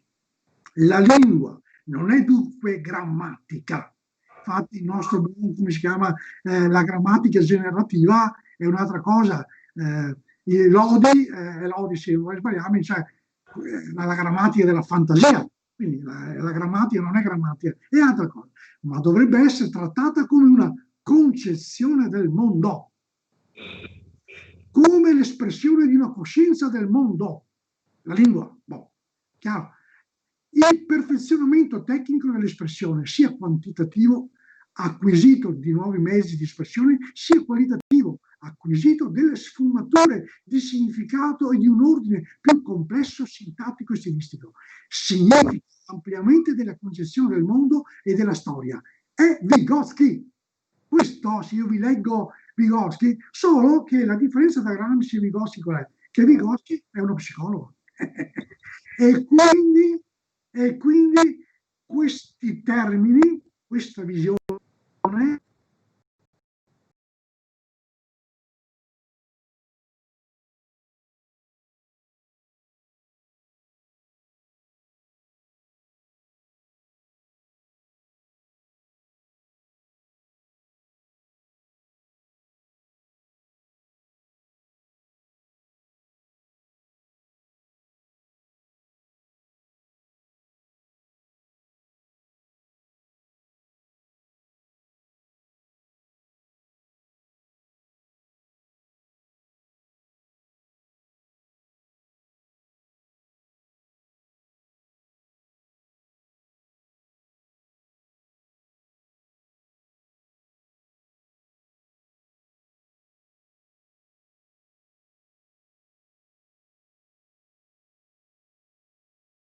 perché questa tua relazione, ma le tue pubblicazioni, ecco, che tu elargisci così gratuitamente attraverso il tuo sito. Voglio ricordare che il sito di Alessandro è www.alessandroghiro.it, possono essere appunto lette e approfondite. Purtroppo in questa nostra maratona ci sono questi calcolati problemi d'audio che speriamo pian piano non ci ricapitano. Però io ti voglio veramente ringraziare per questo tuo apporto alla giornata di oggi. Grazie ancora Alessandro. Passo la parola a Marcello. Grazie a voi, grazie a voi. Grazie, allora ringraziamo Alessandro Ghiro, insomma ci dispiace questi inconvenienti tecnici, ma insomma capitano spesso anche nei grandi network, noi che siamo piccoli li subiamo lo stesso come tutti. Allora adesso arriviamo al secondo contributo, al secondo cantastoria di Stefano Giacone, quindi avremo Canzone Triste e poi ci rivedremo nuovamente con un altro collegamento alle 12:30 per la quarta fase, l'ultima della mattinata. Quindi adesso vi lasciamo col secondo intervento di Stefano Giacone. Un titolo molto diretto, molto chiaro, si chiama Canzone Triste. È uno sguardo all'interno della vita di coppia, della vita familiare di due operai, di due lavoratori. Il testo di Italo Calvino, la musica di Liberovici, venne cantata, registrata da Margot, quindi stiamo parlando anni 60, Cantacronache, Torino, e un collettivo di intellettuali e di musicisti che decisero a un certo punto di farla finita con Amore, Fiore e le canzonette di Sanremo e si autoprodussero delle registrazioni e la stampa di dischi. Dentro uno di quei dischi c'era questa canzone. Erano sposi, lei si alzava all'alba, prendeva il tram, correva al suo lavoro, lui aveva il turno che finisce all'alba, entrava in letto e lei ne era già fuori. Soltanto un bacio in fretta posso darti, bere un caffè tenendoti per mano, il tuo cappotto è umido di nebbia, il nostro letto serva il tuo tempo. Dopo il lavoro lei faceva spesa, un buio era già, le scale risaliva, lui in cucina con la stufa accesa, fanno da cena e poi già lui partiva. Soltanto un bacio in fretta posso darti, bere un caffè tenendoti per mano, il tuo cappotto è umido di nebbia, il nostro letto serve al tuo tempo. Mattina e sera i tram degli operai portano gente, dagli sguardi tristi fissa la nebbia, non si stanca mai cercando invano il sole fuori dai vetri. Soltanto un bacio in fretta posso darti, bere un caffè tenendoti per mano, il tuo cappotto è umido di nebbia, il nostro letto serva il tuo tempo. Soltanto un bacio in fretta posso darti, bere un caffè tenendoti per mano, il tuo cappotto è umido di nebbia, il nostro letto serva il tuo tempo.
Eccoci qui, ripartiamo col quarto e ultimo blocco della nostra maratona streaming, col blocco della mattina, poi ripartiremo alle 15:30 nel pomeriggio.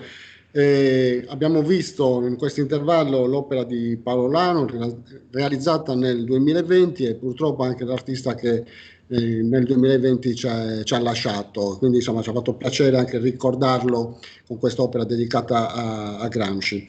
Partiamo nuovamente con un nuovo ospite, questa volta ci spostiamo a Roma e avremo ospite Maria Luisa Righi, che poi insomma Giuseppe Manias introdurrà.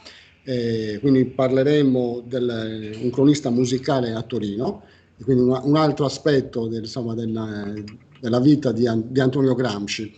Passo la parola a Giuseppe, così introduce la nostra ospite, che ringraziamo come tutti gli altri per la grande disponibilità. Sappiamo anche che questi sono giorni abbastanza impegnativi, viste la serie di ricorrenze che ci sono state per le persone che stanno impegnate nella documentazione e nella ricerca, e quindi ringraziamo di aver dedicato tempo anche alla nostra iniziativa. Quindi la parola a Giuseppe. Sì, grazie Marcello, grazie Maria Luisa, insomma Maria Luisa Righi della Fondazione Gramsci, curatrice, tra l'altro una delle curatrici delle edizioni nazionali, come dicevo prima scherzando, ma non troppo, non la presento con la sua produzione bibliografica perché abbiamo solo 20 minuti e quindi non vorremmo sforare i tempi, solo in presentazione. La ringrazio innanzitutto per la disponibilità. E il tema di cui noi parleremo oggi è quello di un tema inedito, quello di il Gramsci critico, giovanissimo critico musicale.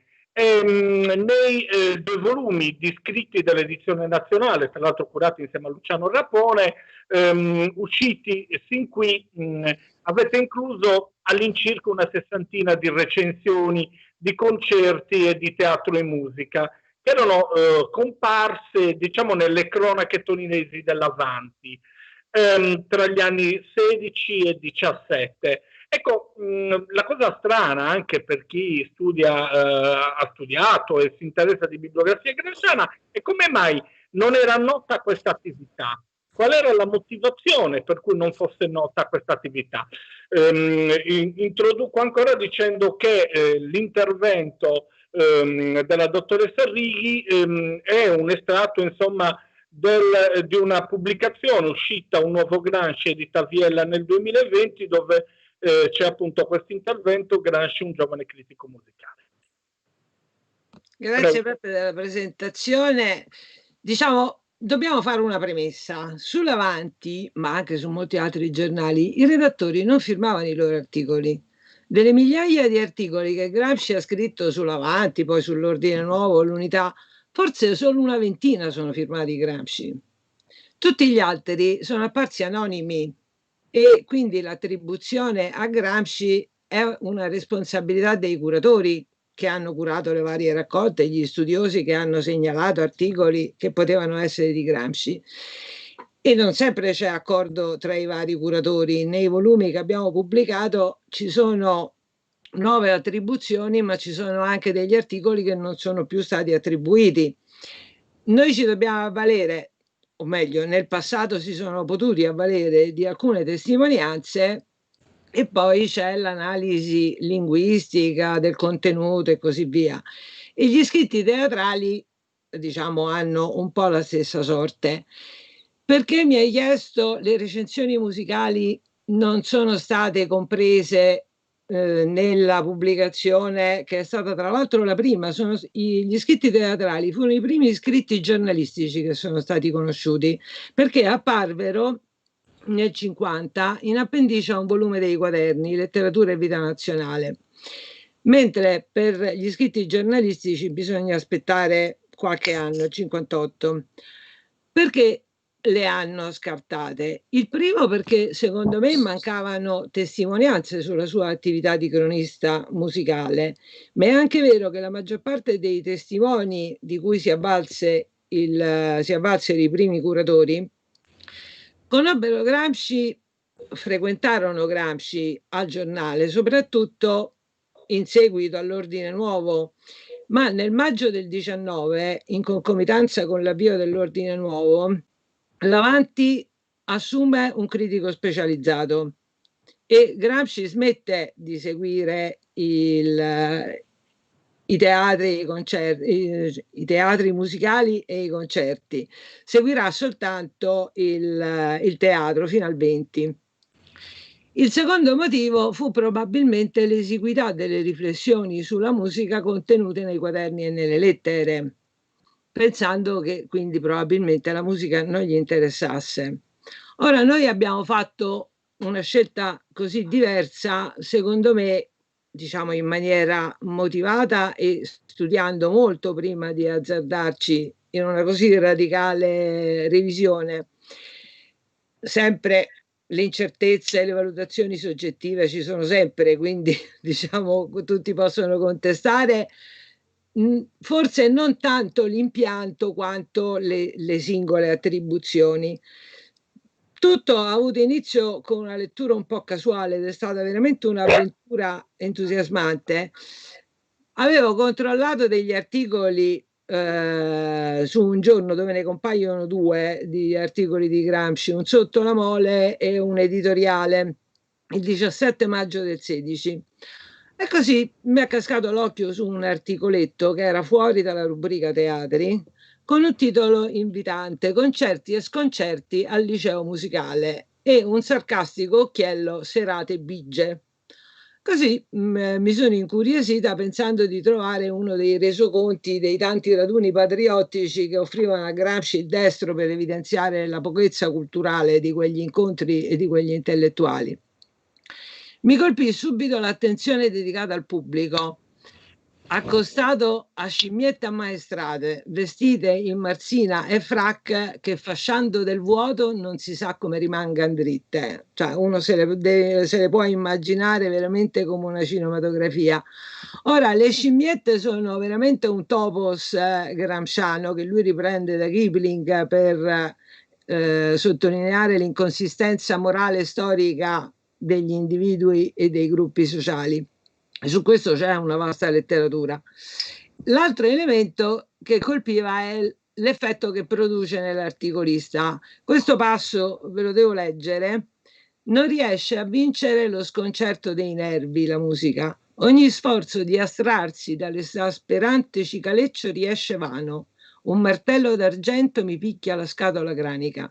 Per finire con le allucinazioni preferisco rinunciare a un godimento che domanda tanto sacrificio di fosforo cerebrale. Ora, questa mi ha fatto tornare in mente immediatamente un passo di una lettera che Gramsci scrive a Giulia nel 1932, rievocando uno dei loro primi incontri, e gli dice: credo che ti abbia impressionato male il fatto che una volta io sia andato via o abbia fatto mostra in qualche modo di non poter sopportare la musica. E certo, quella volta io soffrivo realmente, ma ero in condizioni nervose deplorevoli e la musica mi limava i nervi in modo da farmi venire le convulsioni. Ora entrambi, il cronista ancora anonimo dell'Avanti, sia il Gramsci della lettera, confessano di sentire così intensamente la musica da vederne acuite le proprie sensazioni sino a diventargli intollerabili. Ora, questa era solo una suggestione e quindi ci siamo messi a vagliare tutte le cronache che riguardavano gli spettacoli musicali. E insieme all'analisi del testo abbiamo cercato di ricostruire quali fossero le conoscenze di Gramsci in musica. D'altra parte c'era un elemento che ancora di più ci incuriosiva. In una rubrica teatri dove si doveva recensire l'ultima della Cavalleria di Mascagni, l'articolo era censurato per 59 righe su 69. A testimonianza di quanto l'articolo fosse in realtà un articolo politico e non soltanto di critica musicale. Ora, quali fossero le conoscenze di Gramsci in fatto di musica, ne sappiamo veramente poco. Sì, però c'è un fatto importante, c'è un fatto che a noi studiosi, anche studiosi o comunque appassionati del Gramsci vicino al popolo, del Gramsci vicino all'operai, ci fa molto piacere, ovvero il noto, notissimo concerto che Toscanini fa agli operai a Torino. Ecco, questo fatto di portare la musica colta agli operai, che cosa significa per Gramsci? Che cosa significa invitare Toscanini? Questo episodio noi lo conosciamo per una testimonianza di Sandro Pertini a cui Gramsci l'aveva raccontata, ed era capitato, Pertini non dice l'anno, comunque nell'immediato dopoguerra 19-20, e pare che la sollecitazione sia venuta anche da un gruppetto di operai che erano andati a chiedere a Gramsci se potevano avere un concerto a prezzi scontati, cosa che in effetti avvenne, e sempre dalla testimonianza di Pertini, Gramsci ricordava che Toscanini aveva fatto una dichiarazione: ho avuto altre soddisfazioni di fronte ad altre platee, ma la più grande è stata quella provata di fronte a questo pubblico di operai che, ho capito, hanno sentito la musica da me diretta. E in effetti siamo andati a cercare, Toscanini sulla Stampa aveva detto testualmente, riportava il giornale, una delle commozioni più profonde datemi dalla mia arte. Ora, Gramsci riteneva che gli operai, proprio perché non avevano quelle sovrastrutture della borghesia, non andavano ai concerti per mostrare le marsine, i frac e per fare vita di società, potessero approcciarsi alla musica in maniera più diretta, più spontanea. E effettivamente, diciamo, l'attività di Gramsci non soltanto deve essere ricordata per l'occupazione delle fabbriche, eccetera, ma anche per il lavoro culturale che aveva impiantato, per esempio con Zino Zini e il Prolet Cult torinese, in tutti questi anni, un processo di elevazione e culturale. Sì, le conoscenze di Gramsci in fatto di musica ne sappiamo poco, oppure possiamo desumerle da questi articoli? Diciamo, non sarebbe corretto desumere da articoli che noi attribuiamo, dobbiamo trovare testimonianze sul certo per andare a cercare l'incerto. Allora, per esempio, noi abbiamo un articolo degli inizi del 17, un articolo che gli è sempre stato attribuito perché è una polemica politica con un noto intellettuale, Ettore Romagnoli, che voleva fare la guerra culturale, cioè la guerra, oltre a essere guerreggiata sui fronti, doveva essere portata anche sul piano culturale, quindi faceva una contrapposizione tutta artificiosa tra latinità e germanità. In questo articolo, che appunto gli era già stato attribuito, lui contesta addirittura le imprecisioni che Ettore Romagnoli fa a proposito di un noto manuale di storia universale della musica, a dimostrazione che lui lo conosceva bene quell'elemento.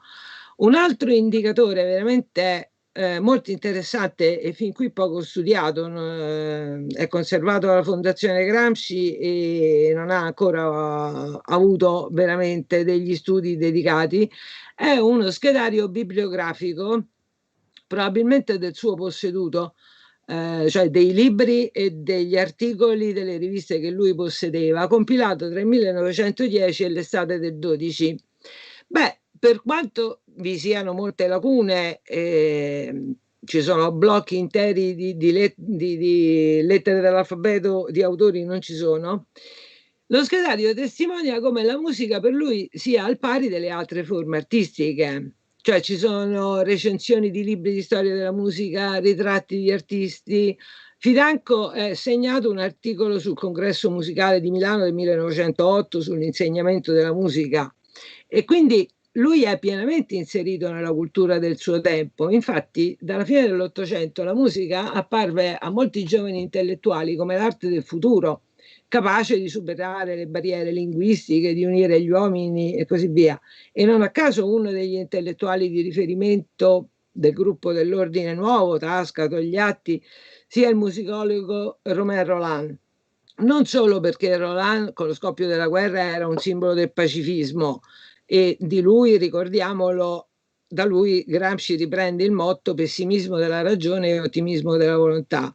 Ma già prima della guerra Rolland era molto amato per un romanzo, Jean Christophe, che essendo imperniato sulla vita di un musicista tedesco non può essere apprezzato senza una qualche formazione musicale.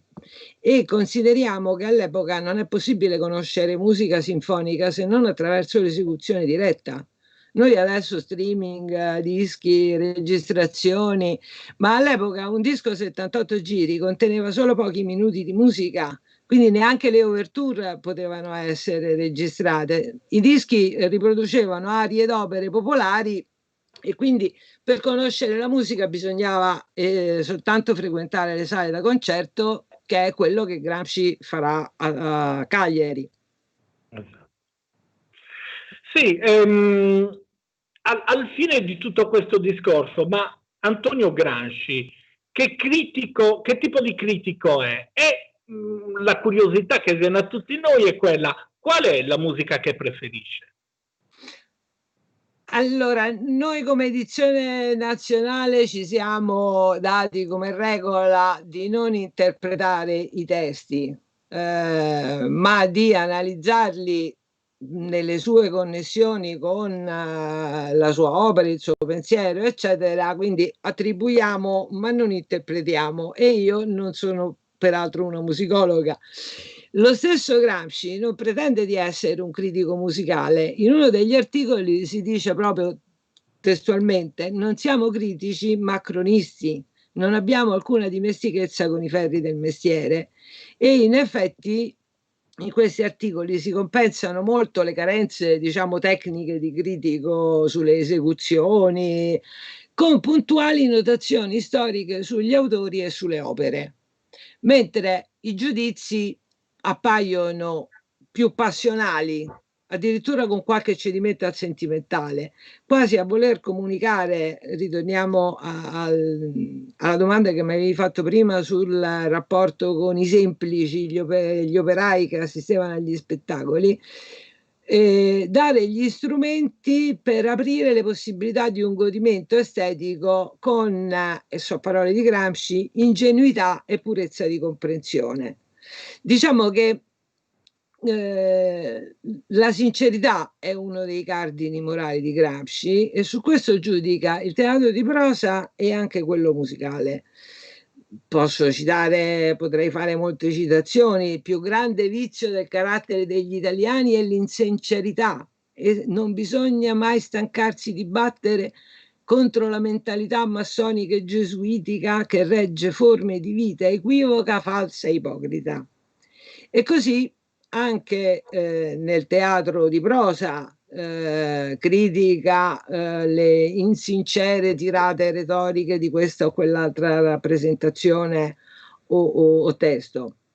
Su questo gli studiosi del Gramsci critico teatrale si sono soffermati, e così anche per valutare i nuovi articoli che volevamo attribuire, il criterio della sincerità nelle esecuzioni e anche nelle opere ci è parso un criterio dirimente. Per esempio, Le maschere di Mascagni è un'opera insincera, sforzo culturale e storico superiore all'emotività artistica dell'autore.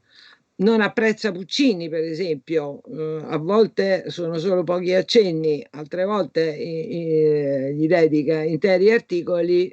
Puccini non lo ama, considera che il contenuto sentimentale dell'opera non ha niente a che fare col suono, che è un accompagnamento, un segno marginale, lo stronca.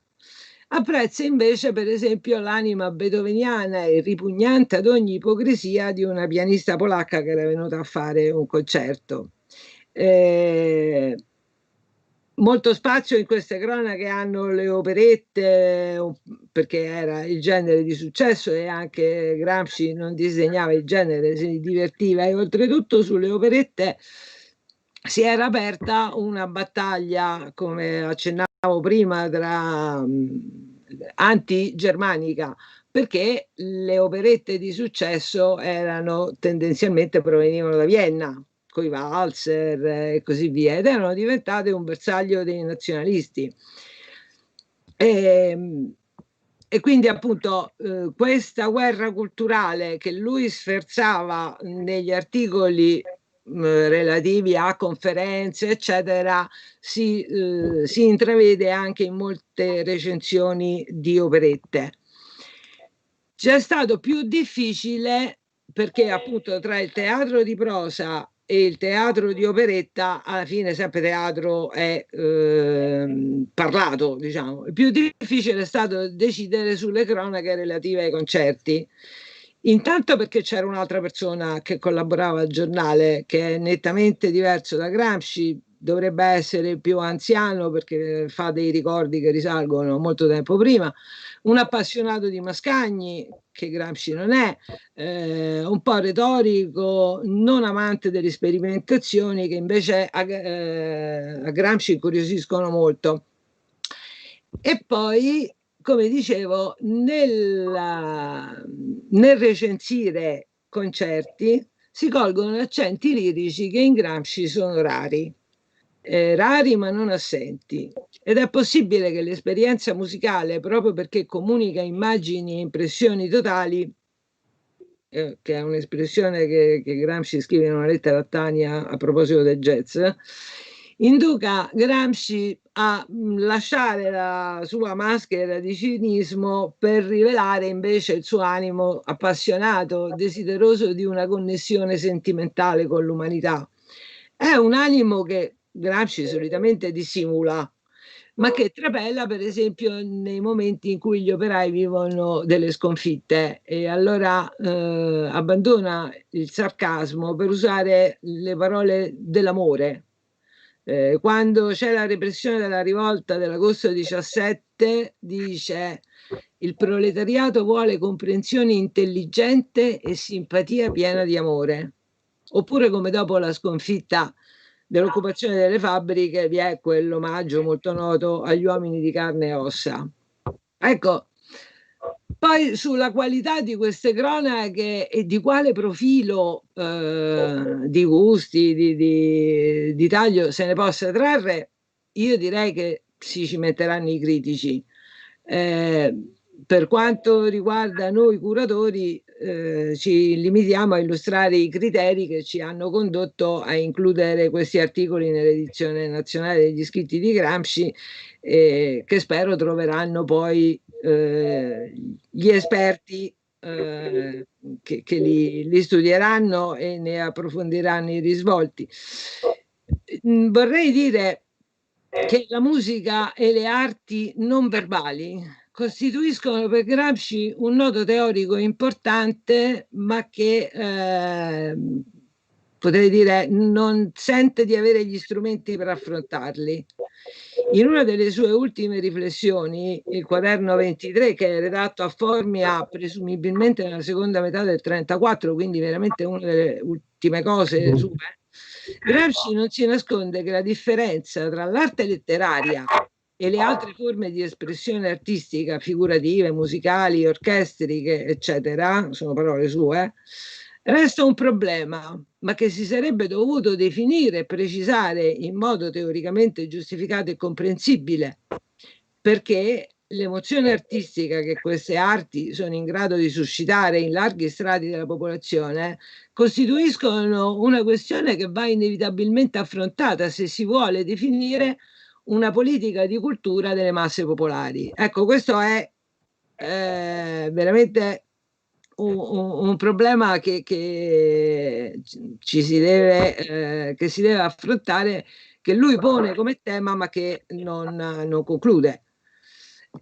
E quindi abbiamo una unità di riflessione che gli scaturiva da queste sue esperienze giovanili. Grazie Luisa, noi non abbiamo gli strumenti per parlare di musicologia, ma Marcello Marras, che sebbene sia etnomusicologo, comunque si occupa spesso di musicologia. Tra l'altro lui ha citato a inizio trasmissione, ormai già 3 ore fa, più di 3 ore fa, lo spettacolo che facciamo assieme, che aveva delle basi su un suo intervento fatto, mi sembra, nel 2007 o 2008 su Gramsci e la musica popolare a Ghilarza. La relazione di Luisa, come l'hai accolta, ecco, dal punto di vista anche dei tuoi studi, dei tuoi interessi? Allora, innanzitutto molto interessante perché appunto apre quella finestra di questa personalità veramente ricca. Tornando diciamo sulle nostre competenze più di antropologia musicale e di conoscenza di Gramsci, allora noi sappiamo sia dalle lettere sia da diverse testimonianze che lui era sia un fruitore ma anche un praticante della musica di tradizione orale del suo paese e della Sardegna, ma in particolare del suo paese. Perché lo possiamo dire? Lo possiamo dire perché c'è una lettera molto bella che lui scrive alla madre il 3 ottobre del 27, dove tra l'altro chiede alla madre: quando ti capita, mandami alcuni testi che cantano i poeti per le strade, che sono quei testi che poi venivano pubblicati nei foglietti e venduti nelle feste dei paesi, nelle bancarelle, quindi venivano acquistate. E allo stesso tempo chiede alla madre di mandare anche i temi che vengono cantati nelle gare a poesia, cioè le gare in ottava che i poeti sardi estemporanei ancora oggi praticano nelle nostre feste di paese. Altre 2 notizie, una molto interessante sua, che dice che al figlio Delio lui vuole insegnare la canzone sarda, una quartina che ho imparato anch'io da mio padre. Tra l'altro per me è stato molto bello quando l'ho scoperta, che c'era questa trasmissione in paese di questa canzone, che dice quello: Lassa Savigu Puzzone, Lassa Sudabiculale, Sindeghere se va pare, Orantadin de Nuvrantone, che è una quartina che viene cantata a ritmo di ballo, e lui proprio dice: io volevo insegnare a Delio questa canzone. Ultima nota che noi troviamo anche nella vita di Antonio Gramsci, scritta da Fiori, è una testimonianza dell'avvocato Frau, che racconta, da collega, cioè amico del periodo universitario cagliaritano, del periodo cagliaritano, scusate, di Gramsci, e dice che in un momento dove insomma i giovani si ritrovano e fanno festa, entra nell'appartamento dove c'era questa festa, c'erano canti e musica sarda, e al centro della stanza c'era Antonio Gramsci con un organetto diatonico, quindi anche molto innovativo, perché stiamo parlando dell'inizio del Novecento e noi sappiamo che l'organetto in Sardegna arriva alla fine del Novecento, dell'Ottocento. Quindi questo è una piccola introduzione di quella che è il Gramsci praticante la musica della sua terra, insomma è un buon conoscitore, ha addirittura l'esigenza di essere informato anche quando insomma è in carcere, avere notizie di questa musica. Sì, grazie Luisa del tuo intervento, poi precisissima anche sui tempi. Adesso Marcello proseguiamo con un altro cantostoria, ringraziando ancora Luisa per il suo intervento. Un altro cantostoria di Stefano Giaccone, Un modo differente. Poi forse ci sono delle comunicazioni di servizio. Sì, esatto. Noi adesso chiudiamo, cioè sentiremo il brano, il cantostoria di Stefano Giaccone, e poi il collegamento streaming si interromperà. Ripartirà alle 15:30 in un nuovo collegamento, quindi insomma vi aspettiamo alle 15:30. Ringraziamo veramente tanto Luisa Righi per il tempo che ha dedicato e soprattutto per il bell'intervento, e anche che è andato bene a livello tecnico, perché dopo quello che abbiamo sudato un po' freddo. Comunque, quindi insomma ringraziamo quelli che ci stanno seguendo, vi aspettiamo alle 15:30 e un buon pranzo a tutti quanti. Buon proseguimento e grazie a voi. Grazie. Ciao.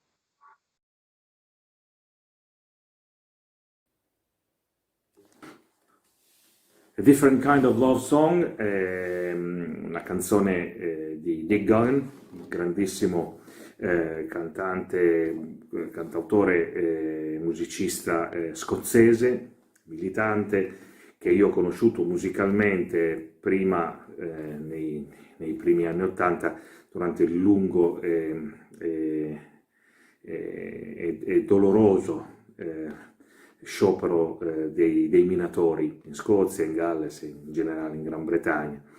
E l'ho incontrato poi un paio di volte, poi quando mi sono trasferito a vivere in Gran Bretagna, e ho fatto un paio di ho utilizzato un paio di canzoni sue nella mia storia personale. Questa in particolare l'ho tradotta perché questa è la canzone perfetta che racconta che cosa ci sto a fare, che cosa sta a fare lui e che cosa sta a fare un po' di altre persone che hanno deciso di cercare di tenere insieme una propria visione politica, anche etica, del vivere con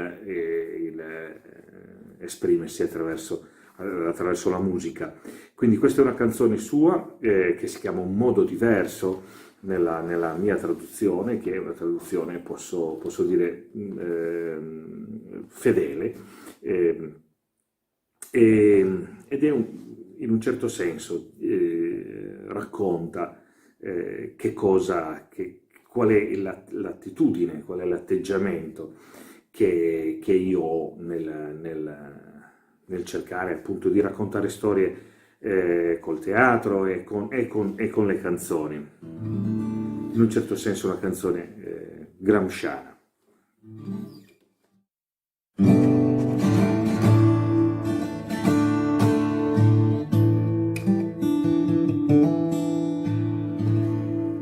Mi chiedi perché non canto d'amore,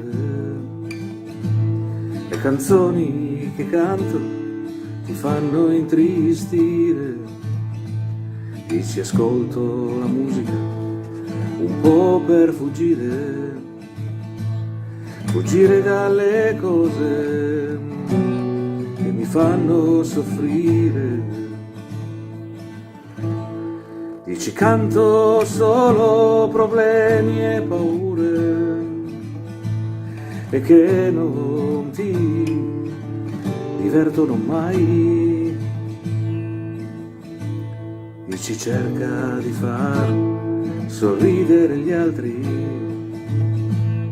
per strano che sembri è proprio quello che cerco di fare. Potrei chiudere i miei occhi al mondo, scordare i problemi, cercare dolci parole, non ascoltare chi sta piangendo. Potrei cantare, prendere i soldi e andare, ma questo non mi aiuta di certo, non cancella comunque il loro dolore, quelli senza una casa o senza un lavoro vivranno comunque con la stessa sporca paura. Così vado avanti cercando una strada, cercando nel modo che solo conosco. Forse per farlo ti devo parlare di quello che vedo, che provo, di quello che sono. Ma adesso tu forse non mi vuoi sentire, ma se ascolti ancora potresti scoprire le mie canzoni son tutte d'amore, un modo diverso per parlare d'amore, a different kind